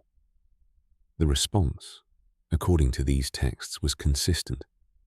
Your time of dependency is finished. Then silence. The Anunnaki didn't die. They didn't leave the planet entirely, at least not according to the tablets. They withdrew, established boundaries, set humanity on a path of independent development. Whether this was benevolent, allowing humans to grow without interference, or protective, keeping potentially dangerous creations at distance, depends on interpretation. What's clear is that something fundamental changed. Direct contact ended. Knowledge transfer stopped. Humans were left with inherited systems, fragmented teachings, and fading memories of beings who had shaped their civilization and then stepped back. The flood wasn't just water, it was severance, the ending of one age and the difficult beginning of another, humanity's graduation into independence, or abandonment to struggle alone, depending on whether you see the Anunnaki as teachers or exploiters. Either way, the transaction ended. The terms were clear. From this point forward, you're on your own. Knowledge doesn't disappear entirely when civilizations collapse. It goes underground, preserved by those who understand its value and fear its loss. After the flood, after the severing, fragments of Anunnaki knowledge survived through carefully maintained traditions that would later be called mystery schools. These weren't religious organizations in the modern sense. They were preservation networks, maintaining teachings across generations when mainstream society had forgotten or been forbidden from understanding them. Egypt established the most famous schools at Heliopolis and Dendera. Initiates studied astronomy, mathematics, medicine, and metaphysics.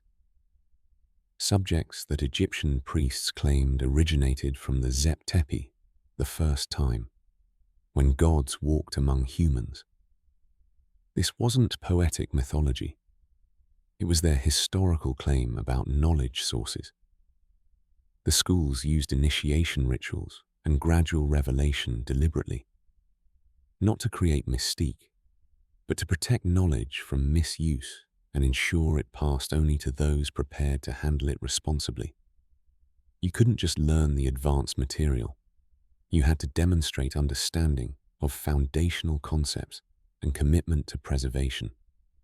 Pythagoras didn't discover his theorem through mathematical experimentation. He traveled to Egypt and was initiated into mystery schools that taught him knowledge they explicitly claimed came from before the flood. The Egyptian priests showed him tablets, geometric proofs, astronomical calculations that predated Greek civilization by thousands of years. What we call the Pythagorean theorem was inheritance, not innovation. His brotherhood in Greece became another preservation network, maintaining mathematical and astronomical knowledge while presenting it as philosophical discovery. The secrecy wasn't about elitism, it was about survival. Knowledge that challenged accepted narratives had to be protected from institutions that would suppress it. Babylonian magi followed similar patterns, maintaining astronomical knowledge and predictive systems based on Sumerian tablets they treated as prophecies from the Anunnaki. They weren't fortune tellers.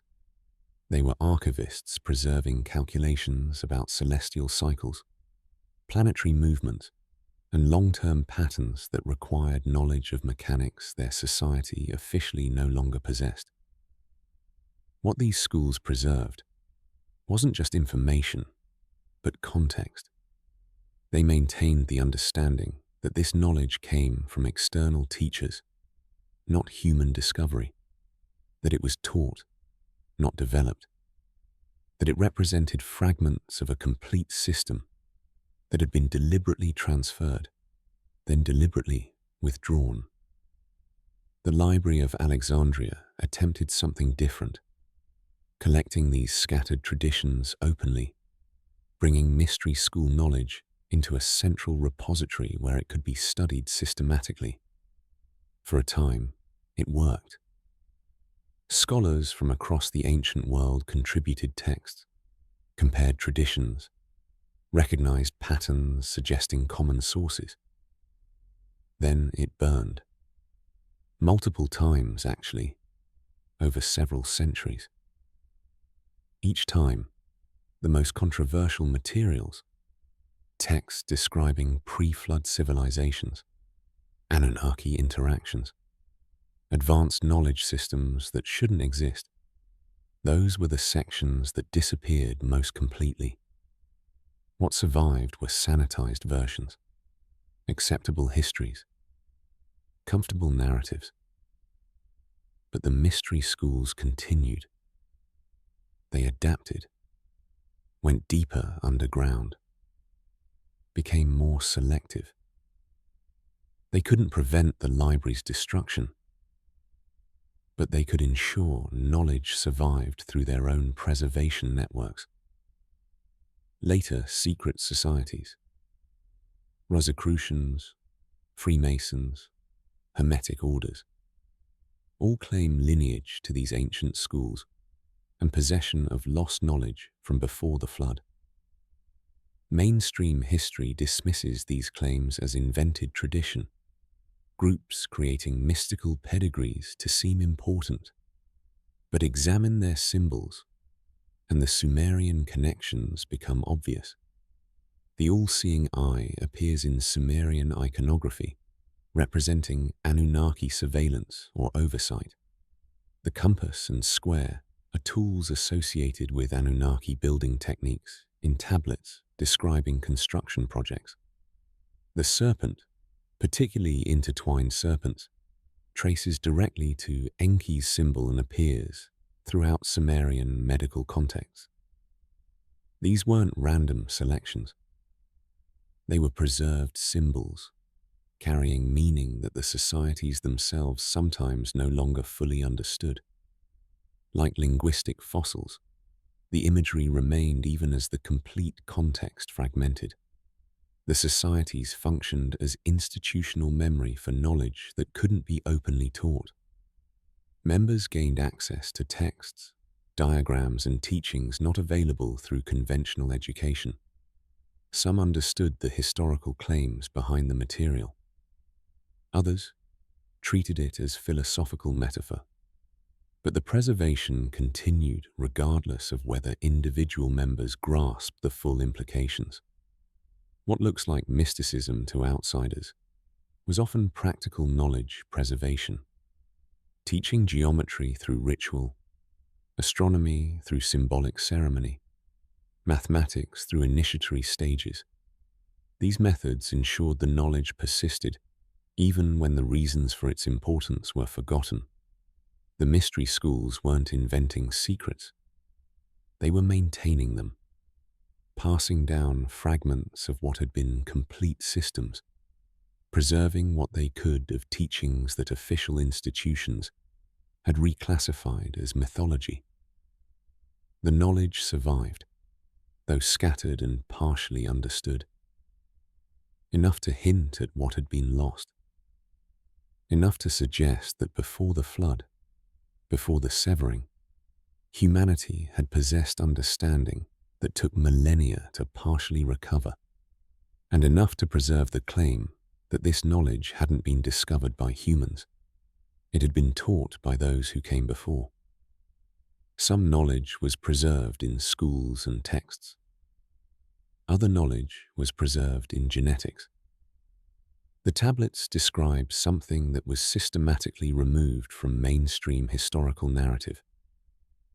Anunnaki choosing human partners and producing hybrid offspring. Not metaphorically, not symbolically, but biologically. The texts treat these unions as documented events with documented consequences.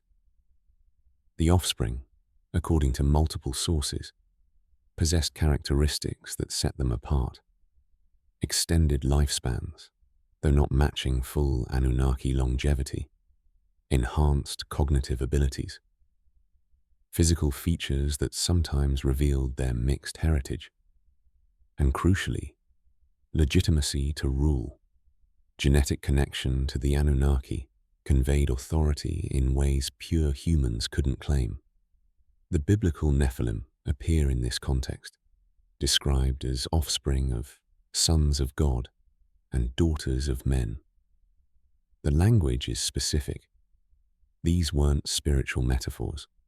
They were genealogical records of genetic mixing that produced beings distinct from both parent groups.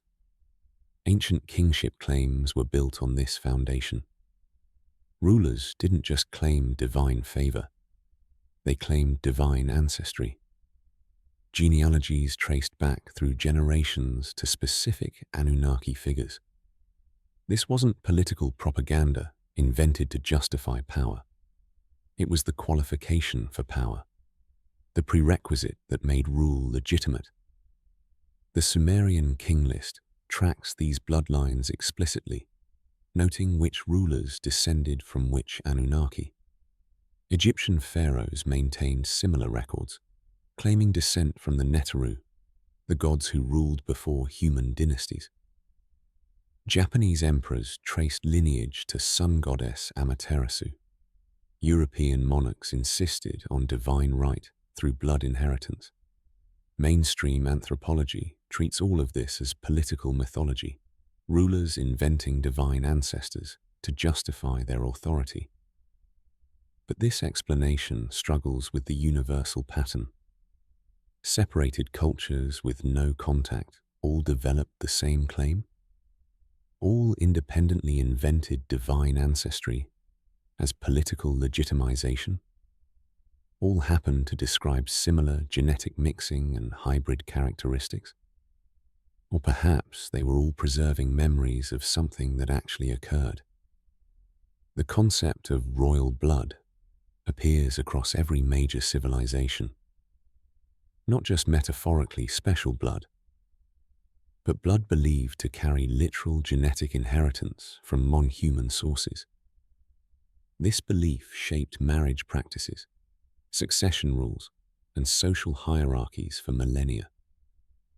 Certain families throughout history maintained these claims with unusual seriousness, preserving genealogies across centuries, intermarrying carefully to maintain bloodline purity. They didn't just claim superiority, they claimed biological difference that conveyed capabilities ordinary humans lacked. Modern genetics occasionally produces uncomfortable data. The Rh negative blood type, for instance, has properties that puzzle researchers. It appears suddenly in human populations without clear evolutionary pathway. It causes immune responses between Rh negative mothers and Rh positive fetuses, as if the immune system treats the fetus as foreign species. The distribution pattern concentrates in populations that historically claimed divine lineage, European royalty, certain Middle Eastern groups, specific isolated communities. Some researchers controversially suggest Anunnaki heritage as explanation. Mainstream genetics dismisses this immediately, offering alternative theories that require their own unlikely scenarios. But the question remains, why would human blood types attack each other as if recognizing different species? In 2023, genetic research on European royal families revealed a unique DNA marker not found in general populations. The marker appeared consistently across bloodlines that historically claimed divine ancestry, suggesting common genetic source outside normal human variation. The research was published in a specialized journal, noted briefly, then rarely discussed again. The bloodline question threatens multiple institutional narratives. If genetic mixing between Anunnaki and humans actually occurred, it suggests the beings were physical and reproductively compatible with humans, close enough genetically for viable offspring, but different enough to produce distinct characteristics. It also implies that power structures might have deeper biological foundations than political science admits, that certain lineages might actually possess inherited advantages, not through cultural privilege alone, but through genetic heritage from non-human sources. The tablets describe this clearly. The mystery schools preserved the knowledge. Royal families maintained the genealogies. But mainstream history couldn't accommodate what this implied about human origins, genetic diversity, and the biological foundations of ancient authority structures. So the bloodline claims were reclassified as mythology. Genetic anomalies were explained away, and the possibility that some humans carry inheritance from the Anunnaki became another forbidden topic. Preserved in fragments by those who understood its significance but couldn't speak openly without professional destruction. When you know knowledge might be suppressed, when you understand that tablets can be destroyed and texts can be reinterpreted, you encode what matters most in structures too massive to hide and too precisely built to dismiss as accident. The Great Pyramid encodes information in its dimensions, ratios, and alignments. Mathematical constants like pi and phi appear in the structure's proportions.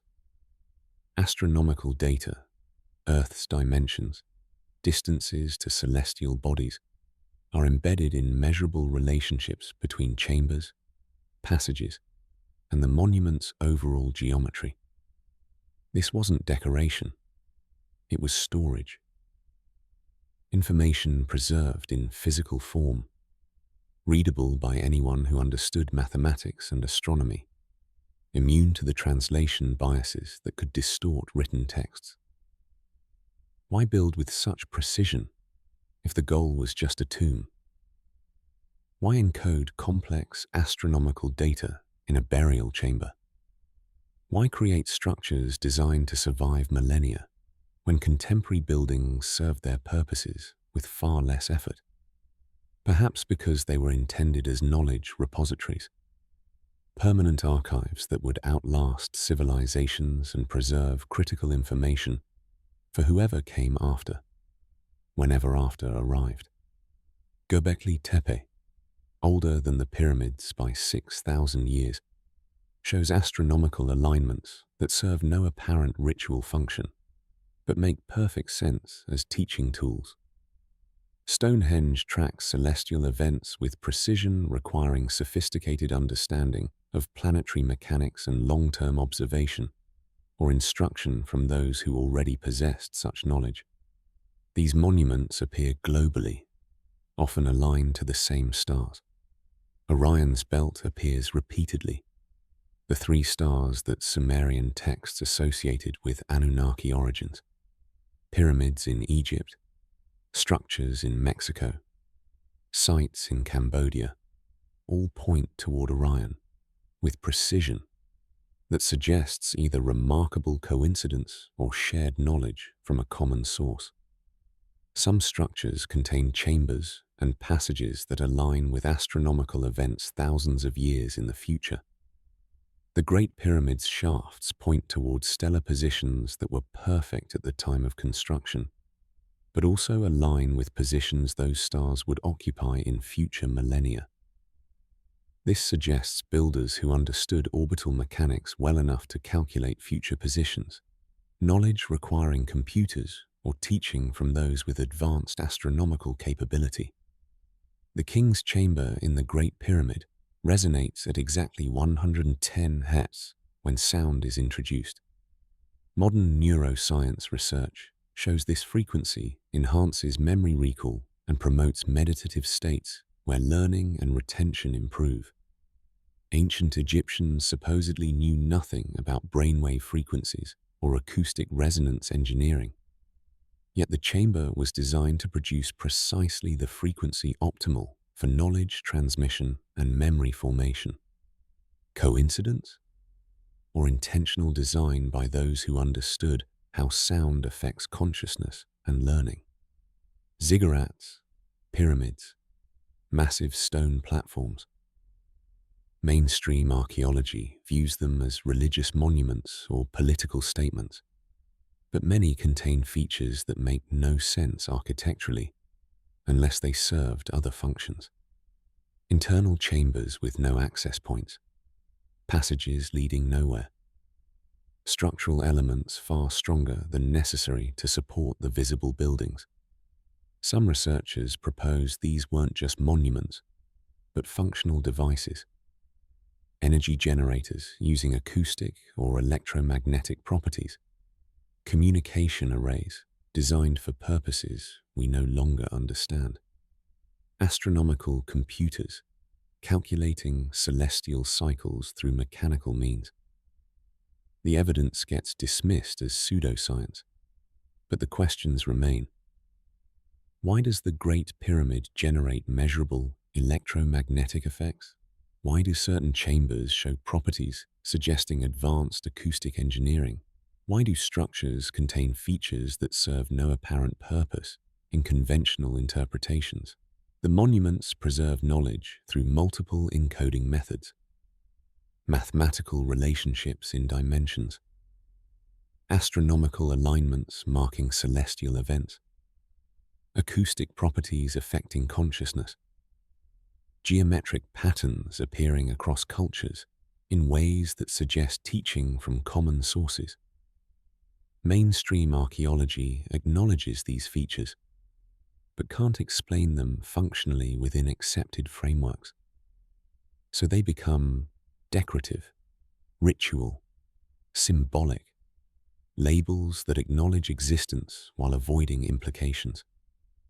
But if you approach these structures as educational tools, as knowledge archives, as monuments designed by those who understood they were leaving, designed to preserve critical information for descendants who would need to relearn what was being lost, then the features make sense. The Anunnaki couldn't prevent the knowledge from being suppressed, but they could encode it in stone, in geometry, in proportions and alignments that would persist after texts were reinterpreted and tablets were archived. The truth wasn't just written, it was built, waiting in monuments too large to destroy, too precise to dismiss, too globally distributed to be coincidence, waiting to be read by those who learn to see them not as tombs or temples, but as archives carved in stone. The assumption that the Anunnaki withdrew completely after the flood deserves examination.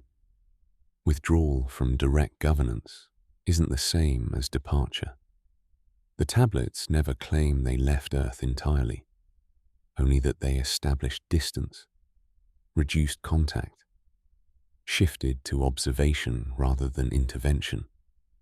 If they remained, even in limited capacity, we'd expect certain patterns. Presence near ancient sites, interest in human technological development, periodic observations during significant transitions. And curiously, these patterns exist in modern reports, though mainstream institutions classify them differently. UFO sightings concentrate around specific locations globally. Some of these locations are militarily strategic, which gets cited as explanation. Of course, people see unusual aircraft near military bases. But other concentration zones correlate with ancient Anunnaki sites in ways that statistical coincidence struggles to explain. Eridu, Nippur, Babylon, cities the tablets identify as primary Anunnaki centers, all fall within regions reporting anomalous aerial phenomena at rates exceeding surrounding areas. This pattern became particularly pronounced during archaeological excavations and military conflicts that disturbed these sites. During the Gulf Wars, when fighting moved across ancient Mesopotamian locations, reports from military personnel increased. Not just combat stress or misidentified aircraft, but specific accounts describing craft with flight characteristics that didn't match known technology, often observed hovering over archaeological sites or ancient city ruins. In 1991, a US Air Force pilot reported a formation of metallic disc-shaped objects hovering motionless over Nippur. the ancient city where tablets describe Enlil maintaining his sky platform. The pilot's gun camera captured footage. The footage was immediately classified upon landing and remains classified despite decades passing and the Cold War ending. The classification itself raises questions. If it was misidentified aircraft or optical phenomena, why maintain secrecy? The 2003 Baghdad Museum looting showed curious patterns. Some researchers noted that certain artifacts disappeared with apparent knowledge of their content and significance. Random looters grabbing valuable-looking items wouldn't selectively target specific tablets describing Anunnaki technology while leaving obviously precious items nearby. But someone with knowledge of which tablets contain particular information could execute exactly that kind of selective removal. Modern UFO literature describes watchers or observers, entities that appear during significant human technological developments. Nuclear weapons tests in the 1940s and 50s correlated with increased sighting reports. Early space launches attracted unusual attention. Major scientific breakthroughs seemed to trigger observation events. Ancient tablets describe similar patterns. The Anunnaki monitored human development, intervening when certain thresholds were approached, observing key transitions in capability. If that monitoring continued in reduced form, we'd expect exactly what gets reported: periodic observation of technological advancement, particular interest in nuclear and space capabilities, presence near sites of historical significance. Some researchers propose that UFO encounters aren't contact with external aliens, but interactions with Anunnaki, who never fully departed. This reframes modern UAP disclosures. Instead of discovering alien visitation, we'd be acknowledging a presence that ancient texts already documented.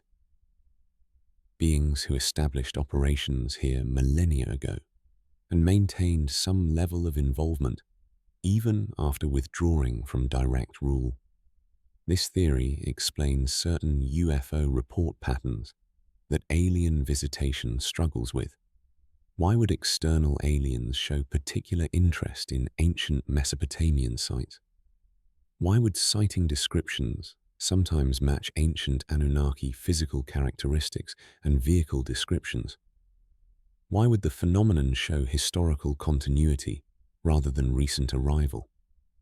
Restricted airspace exists over certain Mesopotamian locations without clear military justification. Satellite imagery shows structures and geometric patterns at these sites, but ground access remains prohibited. Official explanations cite security concerns, but the restrictions often predate recent conflicts and persist in areas with no strategic value.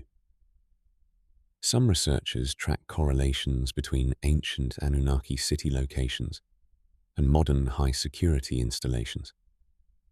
Not all overlap, but enough to suggest that site selection for certain facilities might consider factors beyond what's publicly acknowledged. The evidence isn't conclusive. Reports can be misidentified. Patterns can be coincidental.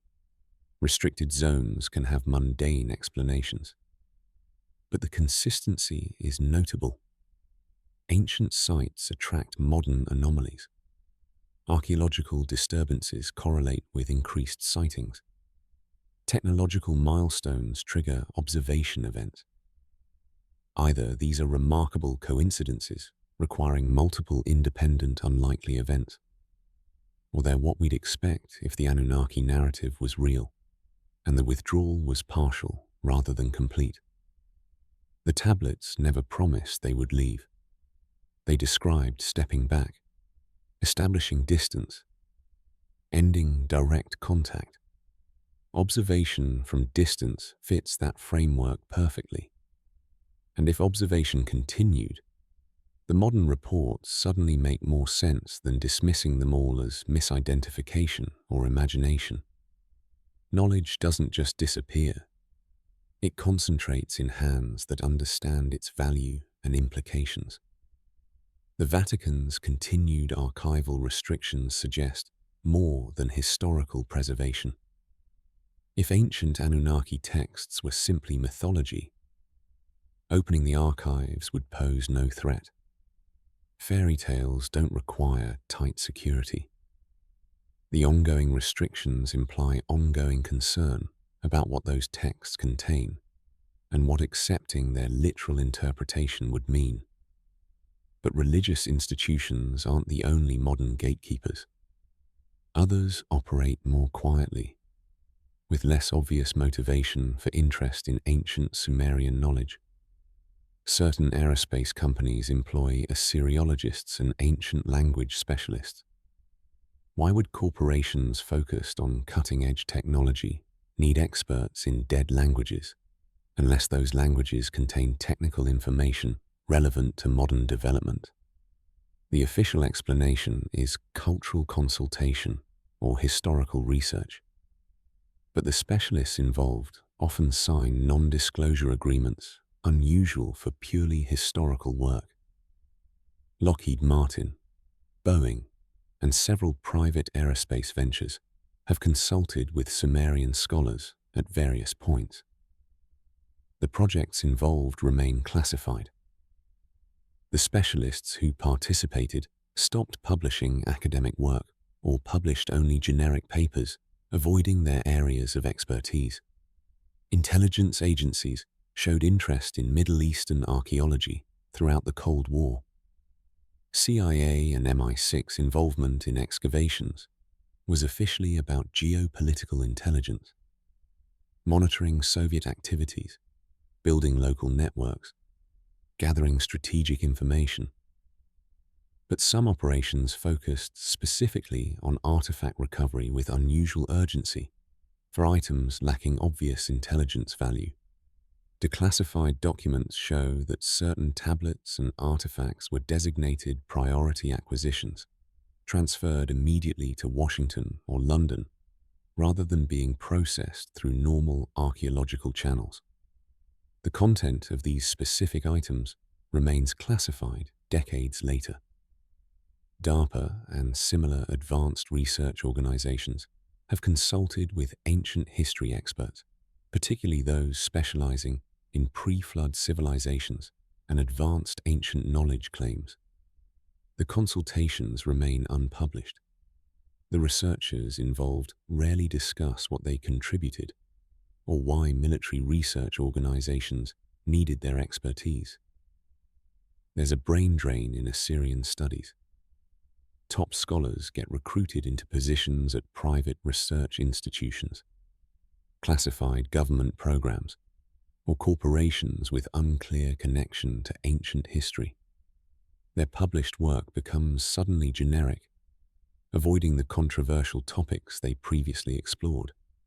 Some stop publishing entirely, while remaining employed in undisclosed capacities. Billionaire collectors acquire Sumerian tablets through auction houses, paying millions for collections that then disappear from academic access. In 2019, a Silicon Valley technology executive paid over $4 million for a collection of untranslated tablets. His company focuses on life extension and genetic enhancement technologies. He won't disclose what the tablets contain or why he acquired them. The intersection between ancient knowledge and modern technology shows curious parallels. Genetic engineering advances mirror Enki's creation accounts with uncomfortable precision. Artificial intelligence development echoes tablets describing artificial servants created for specific functions. Transhumanist goals of radical life extension match Anunnaki longevity exactly. Some technology leaders have expressed interest in ancient Sumerian knowledge publicly. Elon Musk has referenced ancient astronaut theories. Jeff Bezos has funded archaeological projects in specific regions associated with pre-flood civilizations. Peter Thiel's companies have employed researchers studying ancient texts describing advanced technology. Their private research in these areas remains undisclosed. What they know beyond public statements, what connections they've made between ancient texts and modern capabilities, what technical information they might have extracted from tablets, all of this stays behind corporate confidentiality and research secrecy. The pattern suggests that certain institutions and individuals possess knowledge about the Anunnaki that exceeds public awareness. Not necessarily complete knowledge, but enough to recognize value in ancient texts that mainstream scholarship dismisses as mythology. They're reading something in those tablets that makes them worth acquiring, protecting and keeping from general academic access. They're finding technical information relevant to modern development. They're recognizing that ancient accounts might describe actual processes, actual technologies, actual knowledge that humanity possessed once and might recover. And they're keeping what they discover quiet, maintaining the public narrative that these texts are purely mythological, while privately extracting whatever practical value they contain. The gatekeepers have always existed. They've simply adapted to modern forms, no longer priests and academic councils, but classified programs, private corporations, and billionaire collectors who understand that knowledge is power and that some knowledge is too valuable to share. Suppression works best when evidence is scarce, but evidence keeps emerging, and the internet makes it impossible to control the way archives and publication gatekeeping once did. Göbekli Tepe in Turkey dates to approximately 12,000 years ago. According to accepted archaeological chronology, the builders should have been hunter-gatherers, barely capable of basic tool use. Yet they created massive megalithic structures with sophisticated astronomical alignments, carved pillars showing advanced artistry, and engineering requiring organizational capabilities supposedly millennia away. The orthodox explanation is that we underestimated hunter-gatherer capabilities, but this requires believing that people we thought could barely survive suddenly developed architectural sophistication that wouldn't be matched for 6,000 years, then apparently forgot everything and returned to simpler existence. Or someone helped them build it. The Bosnian pyramids controversy illustrates institutional resistance to anomalous evidence. Structures that show geometric precision, tunneling networks, and construction techniques that could indicate artificial origin older than Egyptian pyramids. Mainstream archaeology dismisses the claims without extensive investigation, using procedural objections rather than scientific refutation. Yet the structures exist, measurements are verifiable, and dismissal doesn't make them disappear. Genetic research produces periodic uncomfortable findings. Human DNA contains sequences that appear suddenly in the evolutionary record without clear developmental pathway. Some geneticists note these sequences show signs of deliberate insertion rather than natural mutation. The research gets published in specialized journals, noted briefly, then quietly fades from discussion without resolution. Archaeological anomalies continue emerging despite institutional gatekeeping. Tools showing advanced metallurgy in contexts predating known metalworking. Artifacts made from materials not locally available through any known trade route. Structures built with precision exceeding period capabilities according to accepted tool technology. Each discovery that challenges timelines faces similar treatment. Not scientific refutation through evidence, but procedural dismissal. Funding denied for further investigation. Publication rejected from major journals. Research classified as pseudo-archaeology without detailed examination. The evidence remains, but professional attention moves elsewhere. Citizen archaeologists using drones and satellite imagery find sites that traditional archaeology ignores. Geometric patterns visible from aerial perspective. Structures buried under vegetation or sand. Underground complexes detectable through ground-penetrating radar. These discoveries get shared online, documented through crowdsourcing, creating a parallel research community operating outside traditional institutional control. Ancient DNA studies keep pushing back human sophistication timelines. Recent findings show complex tool use, artistic capability, and organizational structure at dates far earlier than models predicted. Each revision makes room for older, more advanced civilizations that accepted chronology previously excluded. In 2017, researchers discovered sophisticated stone tools in India dating to 200,000 years ago, 75,000 years before modern humans supposedly evolved the cognitive capability for such work. The findings were published in reputable journals. Then silence. No follow-up investigations.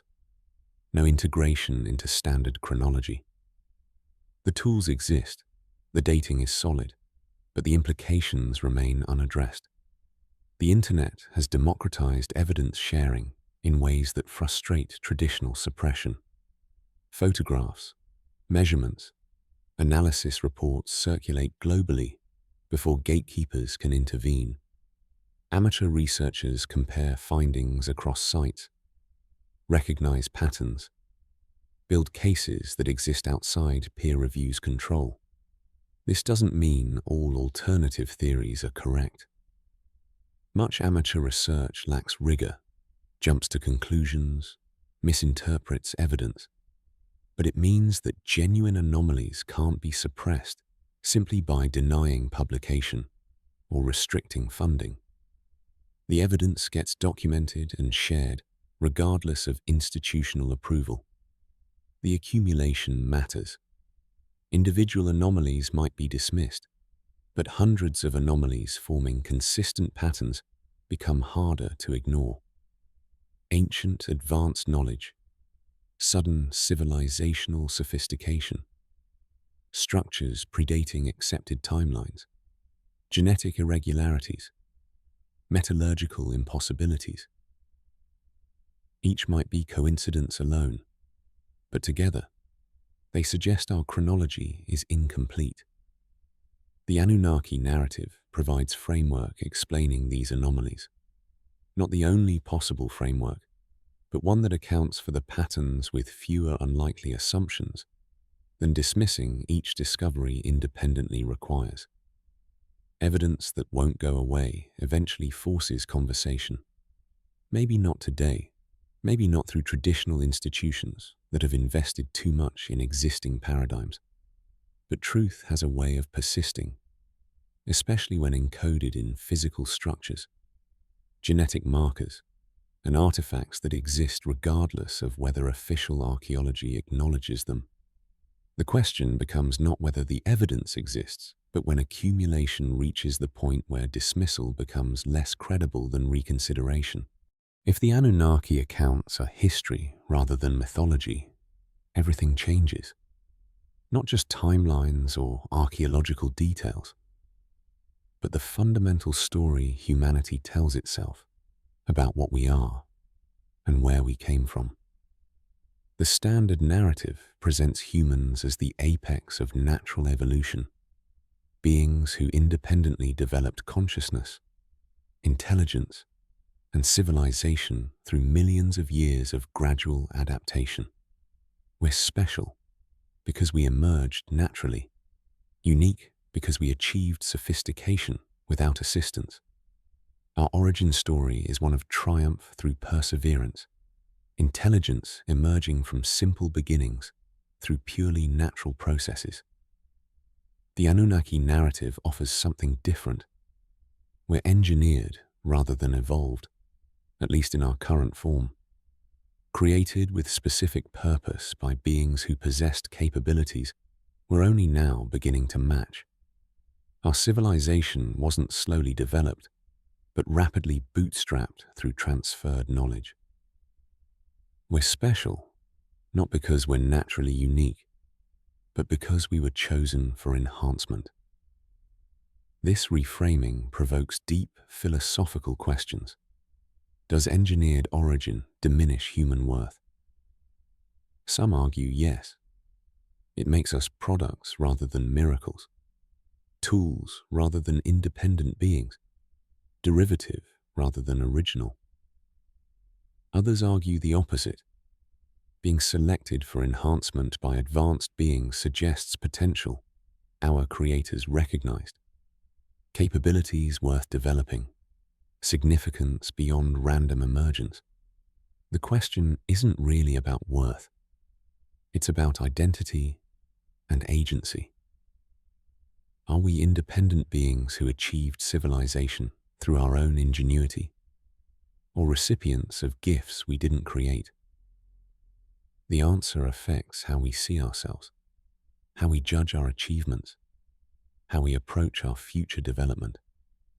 But accepting the Anunnaki framework does something else. It resolves mysteries that standard chronology struggles with. Why did civilization appear suddenly in multiple locations without visible developmental stages? Because it was taught, not slowly developed. Why did ancient cultures possess astronomical and mathematical knowledge they shouldn't have according to accepted timelines? Because the knowledge was transferred from those who already possessed it. Why are global flood myths so remarkably consistent in detail across separated cultures? Because they preserve memories of the same event.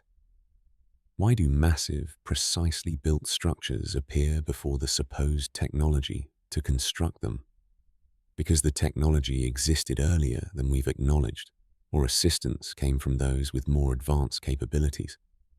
The Anunnaki narrative doesn't require abandoning science. It adds context. Evolution still happened.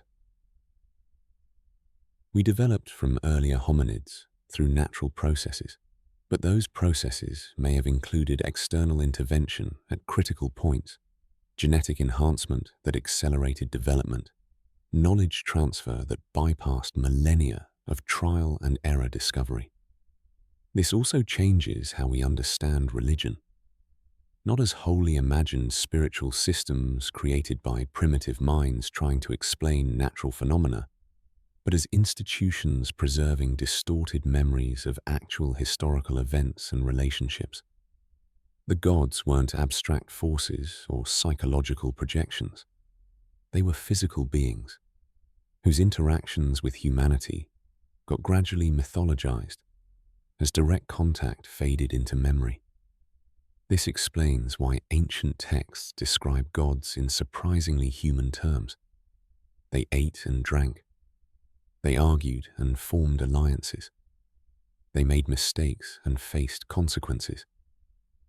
They aged slowly, but eventually died.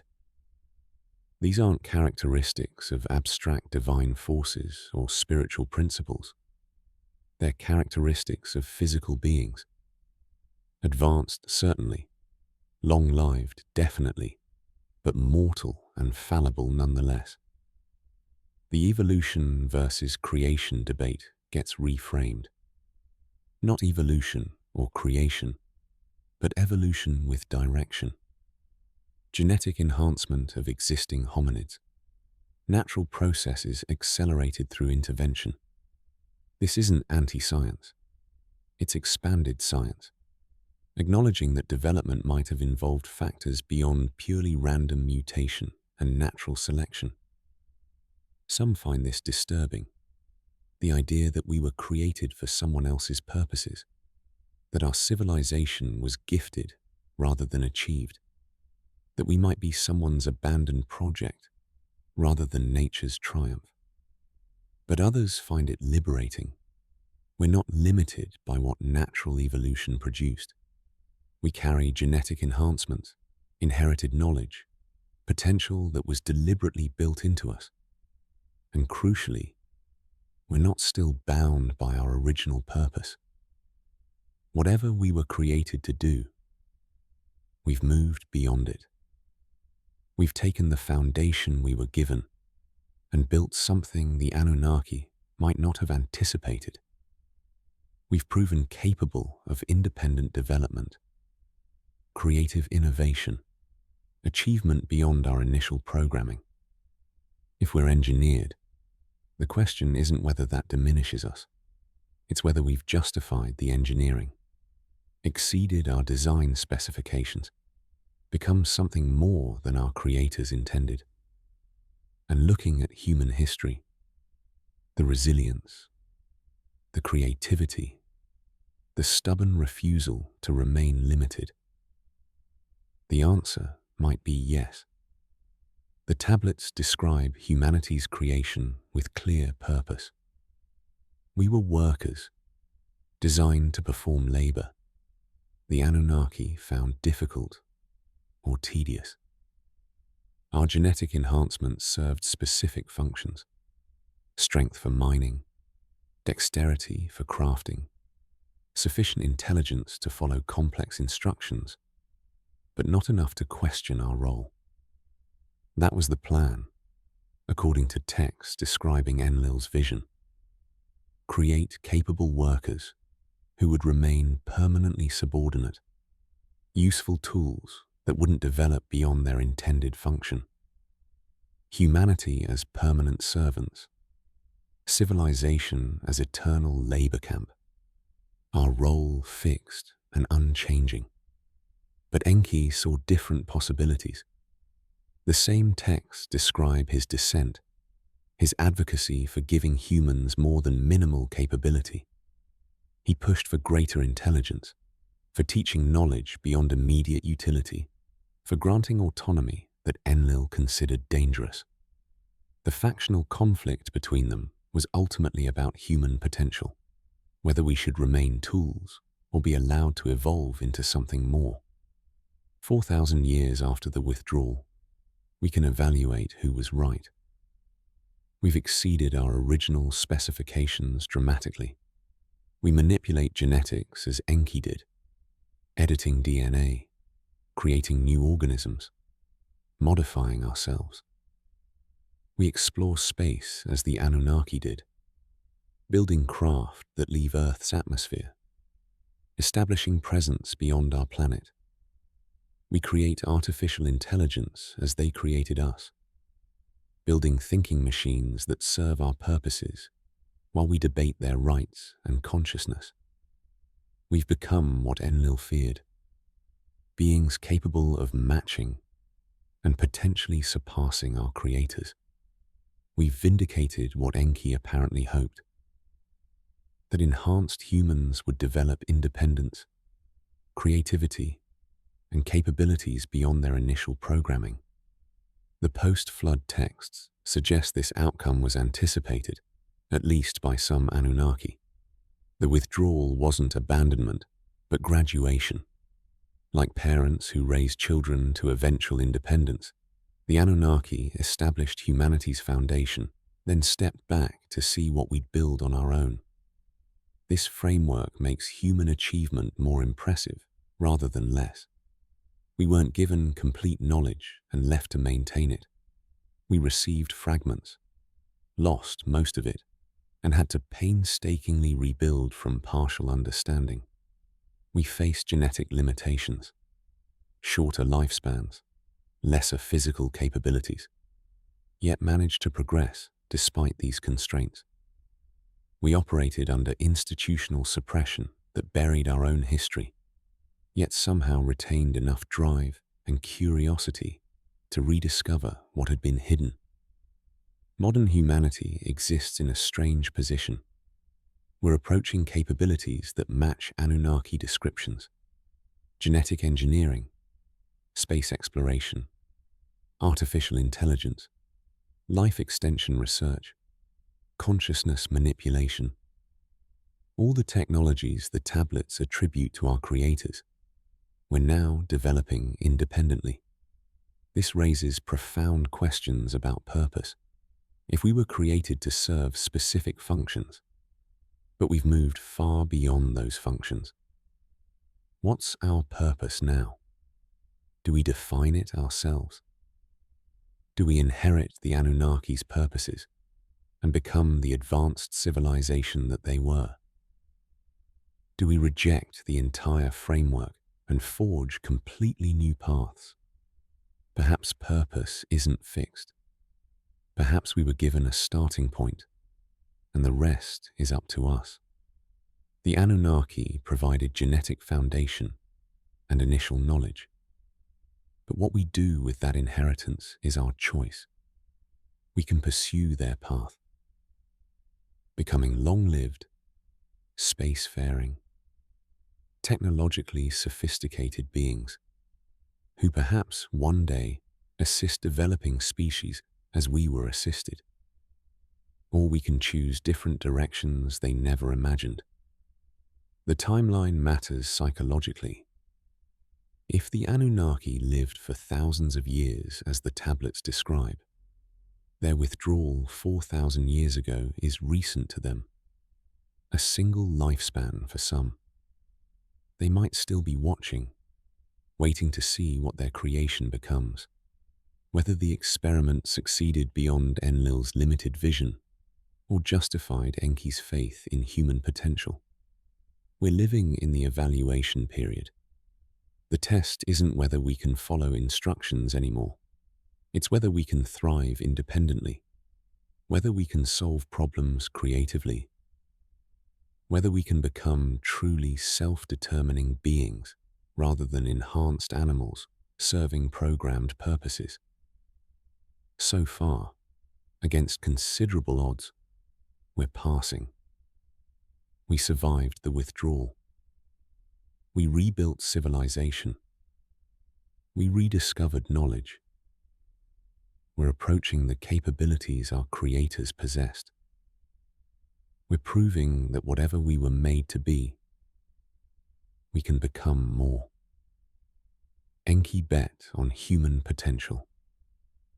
4,000 years later, we're proving him right. Prophecies across cultures describe the gods returning, not metaphorically as spiritual revival, but literally as physical reappearance of beings who once walked among humans and then withdrew. Most dismiss these as religious hope, wishful thinking by cultures that missed their gods. But what if they're preserved warnings or promises? What if the Anunnaki established conditions for renewed contact, thresholds that would trigger return? Some tablets describe cyclical patterns. The Anunnaki arrive, establish civilization, humans advance. Some catastrophe occurs. They withdraw. Humans rebuild. The cycle repeats. If this pattern is real, we might be approaching another transition point. The flood marked the last major reset. 4,000 years later, we've rebuilt to levels approaching or exceeding pre-flood capabilities. Consider what we've achieved in the past century alone. Nuclear weapons, harnessing atomic energy for destructive purposes that the tablets describe Anunnaki factions using against each other. Genetic engineering, manipulating life's fundamental code as Enki did when creating enhanced humans. Space exploration, leaving Earth's atmosphere and establishing presence beyond our planet.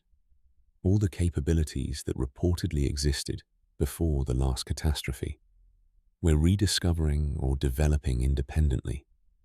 Ancient texts describe the Anunnaki promising to return when humanity reaches certain markers. The specific thresholds vary across traditions, but common themes appear. When humans touch the stars, when they understand the essence of life, when they achieve certain technological capabilities. We've achieved all of these. We've reached space. We've decoded DNA and begun manipulating genetics. We've developed technologies that would seem like magic to our ancestors. If return conditions were real, we're living in the approach period, the generation that might see renewed contact, the time when watchers become participants again, when observation shifts to interaction, when whatever agreement or protocol governed the withdrawal reaches its conclusion. Modern UAP disclosures add interesting context.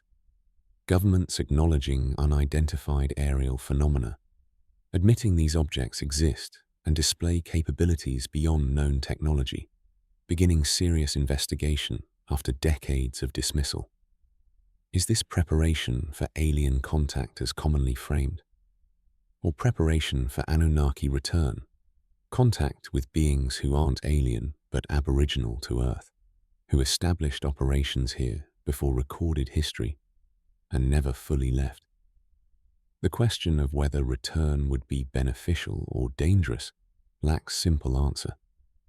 It depends on which faction returns and how they view our development. Enki's line might see successful children who've justified the faith placed in them, beings ready for advanced knowledge and partnership. Enlil's faction might see dangerous experiments that have developed beyond safe control, beings who need reset or elimination before they cause problems.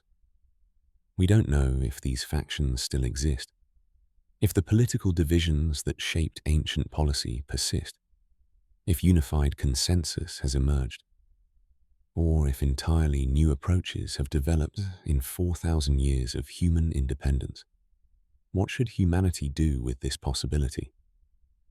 Some argue for preparation, developing space capabilities, increasing technological sophistication, ensuring we can meet potential return as equals rather than subordinates. Others suggest caution, avoiding certain technological developments that might trigger contact before we're ready, maintaining lower profile until we better understand the risks.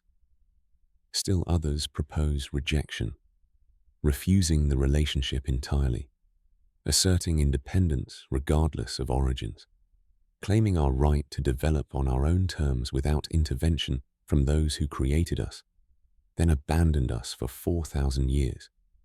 The lack of consensus reflects the fundamental uncertainty. We don't know if return is coming. We don't know if the thresholds are real or interpreted correctly.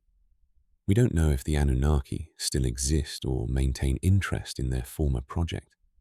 We're operating on fragments of information, preserved through millennia of distortion, trying to prepare for scenarios we can't fully understand.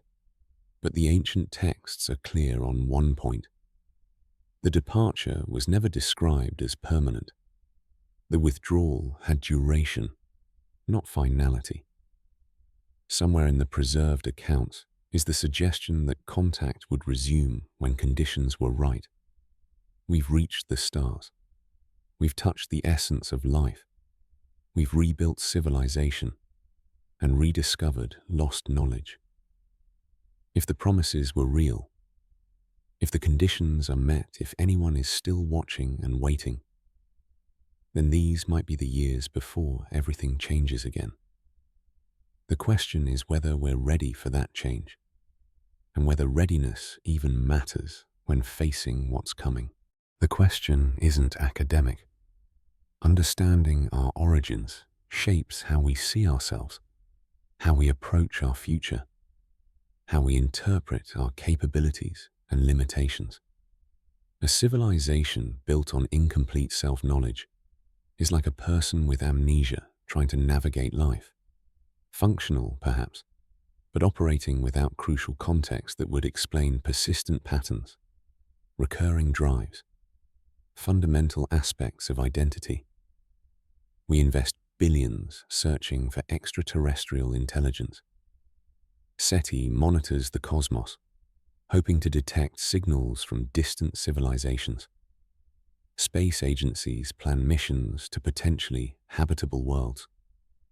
The search for alien life drives enormous resources and captures public imagination. Yet we ignore texts describing extraterrestrial contact that allegedly shaped our own civilization.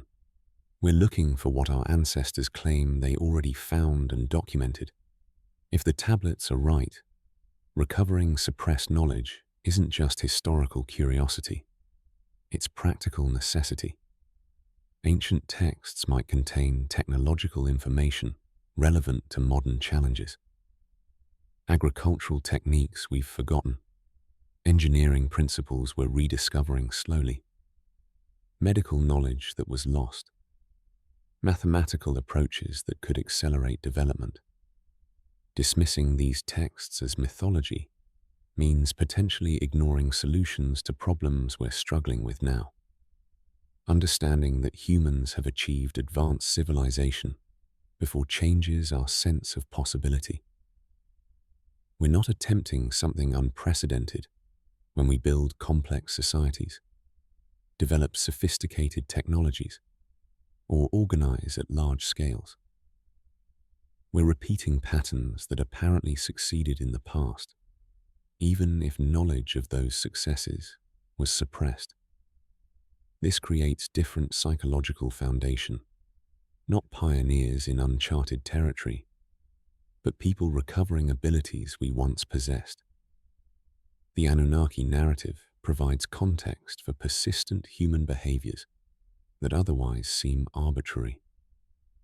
Our drive to reach for the stars might be genetic memory of our Creator's origins, instinct inherited from beings who came from elsewhere.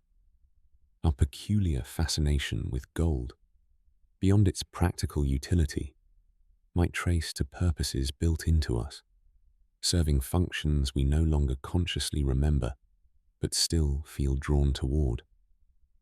Our spiritual yearning, the sense that something's missing, that we belong to something larger. This might be longing for reconnection with sources we've been separated from. Accepting cyclical rather than linear civilization transforms how we approach sustainability and long-term planning. If advanced civilizations have risen and fallen before, if knowledge has been gained and lost repeatedly, then collapse isn't just theoretical danger. It's documented historical pattern. This makes preventing future collapse urgent rather than paranoid. It suggests we should preserve knowledge redundantly, maintain diverse skill sets across populations, avoid over-specialization that makes civilizations fragile. The knowledge also democratizes power in interesting ways. Ruling bloodlines throughout history justified authority by claiming descent from gods.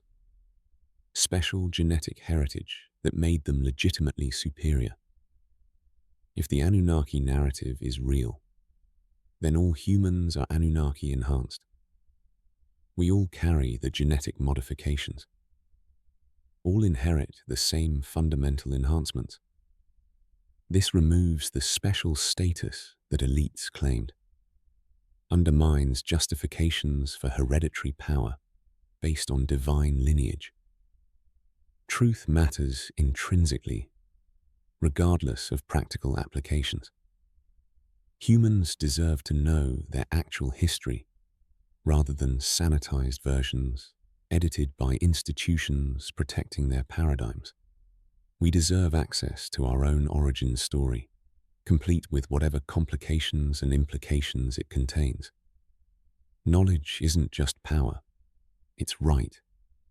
The right to understand where we came from, what we are, what possibilities might exist beyond consensus narratives.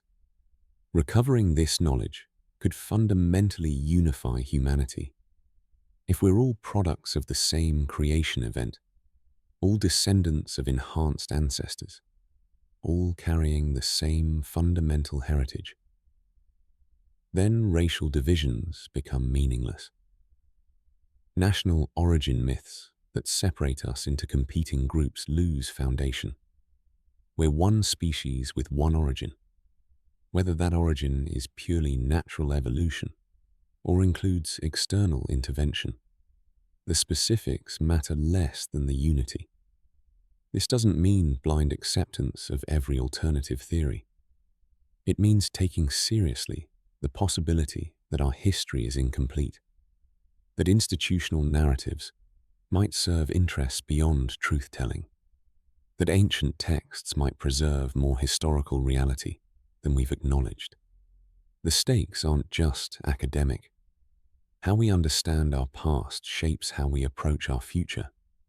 What we believe about our origins affects what we think we're capable of becoming. The questions we ask determine which answers we'll find. And right now, we're not asking enough questions. We're accepting frameworks that might be fundamentally incomplete, built on assumptions that might be wrong, maintained by institutions that might have reasons to prefer certain narratives over others. Truth might be more complex than we've been taught. Understanding that complexity might be essential for navigating what comes next. The territory is treacherous. Ancient astronaut theories attract both sincere researchers and opportunistic profiteers. Discernment becomes essential when navigating claims about the Anunnaki, because misinformation thrives alongside legitimate investigation. Start with primary sources, not interpretations, not documentaries, not books claiming to reveal secret knowledge, actual tablet translations. Museums publish these. Academic journals contain them. The British Museum, the University of Pennsylvania, the Louvre, all maintain online databases where you can view photographs of tablets and read scholarly translations. These are verifiable. You can check them yourself. When someone claims a tablet says something specific, verify. Does the tablet exist? What's its catalogue number? Which museum holds it? What do professional translations actually say versus what interpretations claim? This isn't difficult research. It's basic fact-checking that separates legitimate investigation from invention. Red flags appear in predictable patterns. Claims that can't be verified with sources. Resistance to providing catalogue numbers or museum locations when asked. Appeals to secret knowledge that conveniently can't be shared because it's too dangerous or suppressed. Mixing Anunnaki research with unrelated conspiracy theories about modern politics or celebrities. These suggest someone selling narrative rather than investigating evidence. Distinguish between speculative interpretation and claimed fact. Speculation can be valuable, exploring possibilities, connecting patterns, proposing frameworks. But speculation requires acknowledgement of uncertainty. When someone presents speculation as established fact, when they claim certainty about inherently ambiguous evidence, credibility suffers. Learn to use academic resources directly. JSTOR, academia.edu, university library databases. These provide access to actual scholarship. Not popularized summaries, but peer-reviewed research. Read what Assyriologists actually write about Sumerian texts. Check what archaeologists actually report from excavations. Compare academic consensus with alternative interpretations and evaluate where they diverge and why. Truth often exists between extremes. Mainstream archaeology isn't entirely wrong. Tablets are mythology in the sense that they're ancient religious texts, and many elements are clearly symbolic. Alternative researchers aren't entirely right. Not every speculation is valid. Not every pattern is meaningful. Not every anomaly proves ancient aliens. Synthesis requires evaluating evidence from multiple perspectives and finding where they align and where they contradict. Assess probability rather than demanding certainty. Some claims have strong evidence. Sumerian tablets exist. They describe beings called Anunnaki. These descriptions contain specific details about origins and activities. Some claims have circumstantial evidence. Archaeological anomalies suggesting advanced ancient knowledge. Mathematical sophistication appearing without visible development. Structures built with precision exceeding known period capabilities. Some claims are pure speculation. Specific return dates. Detailed Anunnaki motivations, comprehensive knowledge of their technology. Intellectual honesty requires admitting uncertainty. We don't know definitively whether Anunnaki accounts describe literal historical events or mythologized cultural memories. We can't prove external intervention in human development, but we also can't fully explain certain anomalies through conventional frameworks. The evidence is suggestive but not conclusive. The suppression is apparent but not absolute. What we can establish with confidence is more limited but still significant. Ancient texts exist describing these events. Institutional interpretation of those texts changed dramatically over time. Certain evidence has been restricted or made inaccessible. Mainstream explanations for various anomalies require their own unlikely assumptions. Questions remain unanswered, not because they've been resolved, but because they've been declared settled without satisfactory resolution. The truth about the Anunnaki won't come from a single source claiming comprehensive revelation. It exists in fragments across museums, archives, archaeological sites, and academic research. It requires patient investigation, careful evaluation, willingness to sit with uncertainty while evidence accumulates. The tablets are real. The museums are real. The translations are accessible. Anyone with internet access and intellectual curiosity can examine primary sources, verify claims, and draw informed conclusions rather than accepting any authority's narrative. Whether that authority is mainstream academia, dismissing everything as mythology, or alternative researchers claiming certain knowledge of ancient alien intervention. The investigation is open to you, not because someone grants permission, but because the evidence exists in public institutions waiting for anyone curious enough to actually look. Certainty is overrated. The demand for definitive answers, for binary conclusions, for comfortable resolution. This often obscures more than it reveals. Some questions don't have simple answers. Some mysteries deepen with investigation rather than resolving. And perhaps that's appropriate. The Anunnaki question will likely never be definitively settled. The evidence is ancient, fragmented, filtered through millennia of transmission and interpretation. Physical proof that would satisfy scientific standards is difficult to obtain. Institutional resistance to reconsidering established frameworks remains strong. We're left with suggestive patterns, intriguing anomalies, compelling correlations, but not irrefutable proof. This ambiguity isn't failure. It's the nature of investigating origins separated from us by thousands of years and layers of deliberate obscuration. Truth about the distant past is rarely clean or complete. We work with what survived, what was preserved, what institutions couldn't fully erase despite efforts. The value lies not just in finding answers, but in asking better questions. Instead of accepting simplistic narratives, about primitive humans slowly developing civilization. We examine complexities. Why did sophisticated knowledge appear suddenly? Why do separated cultures share remarkably similar origin stories? Why do ancient texts describe gods in surprisingly physical, fallible terms, rather than abstract spiritual perfection? These questions push us toward deeper understanding, regardless of where answers lead. They force examination of assumptions, reconsideration of frameworks, willingness to entertain possibilities that challenge comfortable consensus.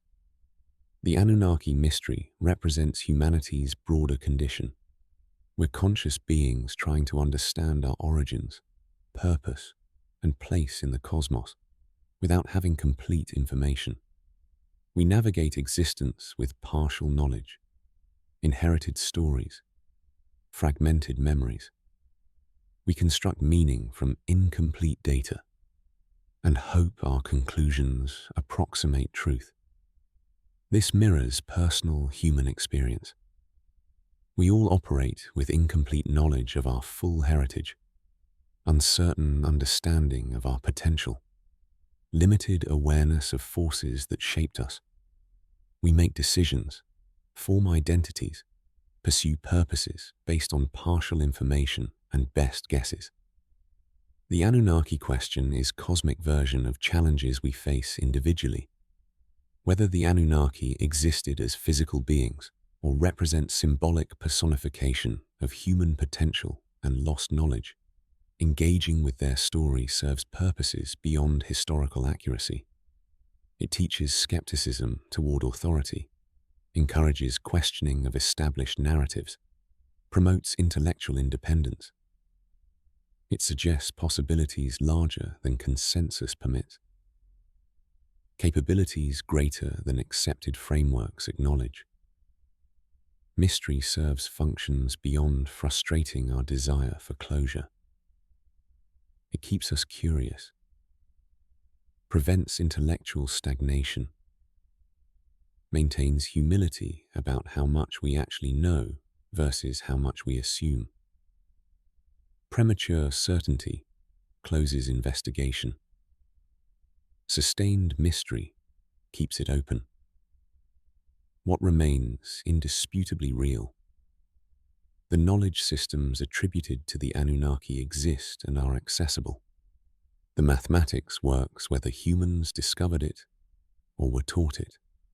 The monuments stand regardless of who built them or why. The human potential for advancement persists, whether we're naturally evolved or genetically enhanced. Perhaps the most important truth isn't whether the Anunnaki physically existed. It's that humans are capable of greatness.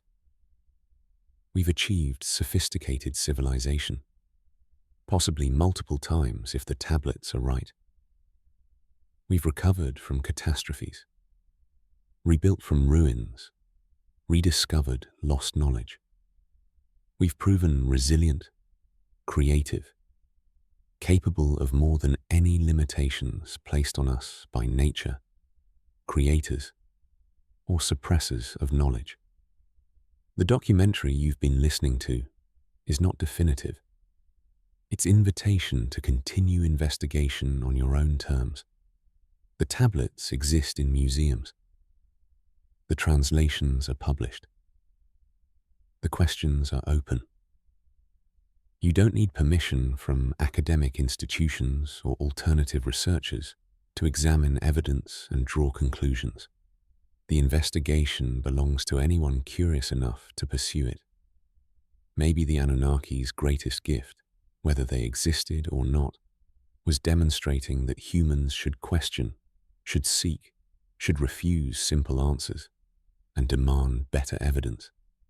In that sense, everyone who questions their origins, who investigates suppressed narratives, who refuses to accept incomplete explanations, they honor whatever legacy the Anunnaki might represent. The mystery remains open. The investigation continues. And perhaps That's exactly as it should be. Truth rewards those who seek it patiently, critically, persistently. Sleep well, knowing the questions are real, even if the answers remain elusive. The search itself has value. The wondering itself creates meaning. And tomorrow, if you choose, you can start looking for yourself.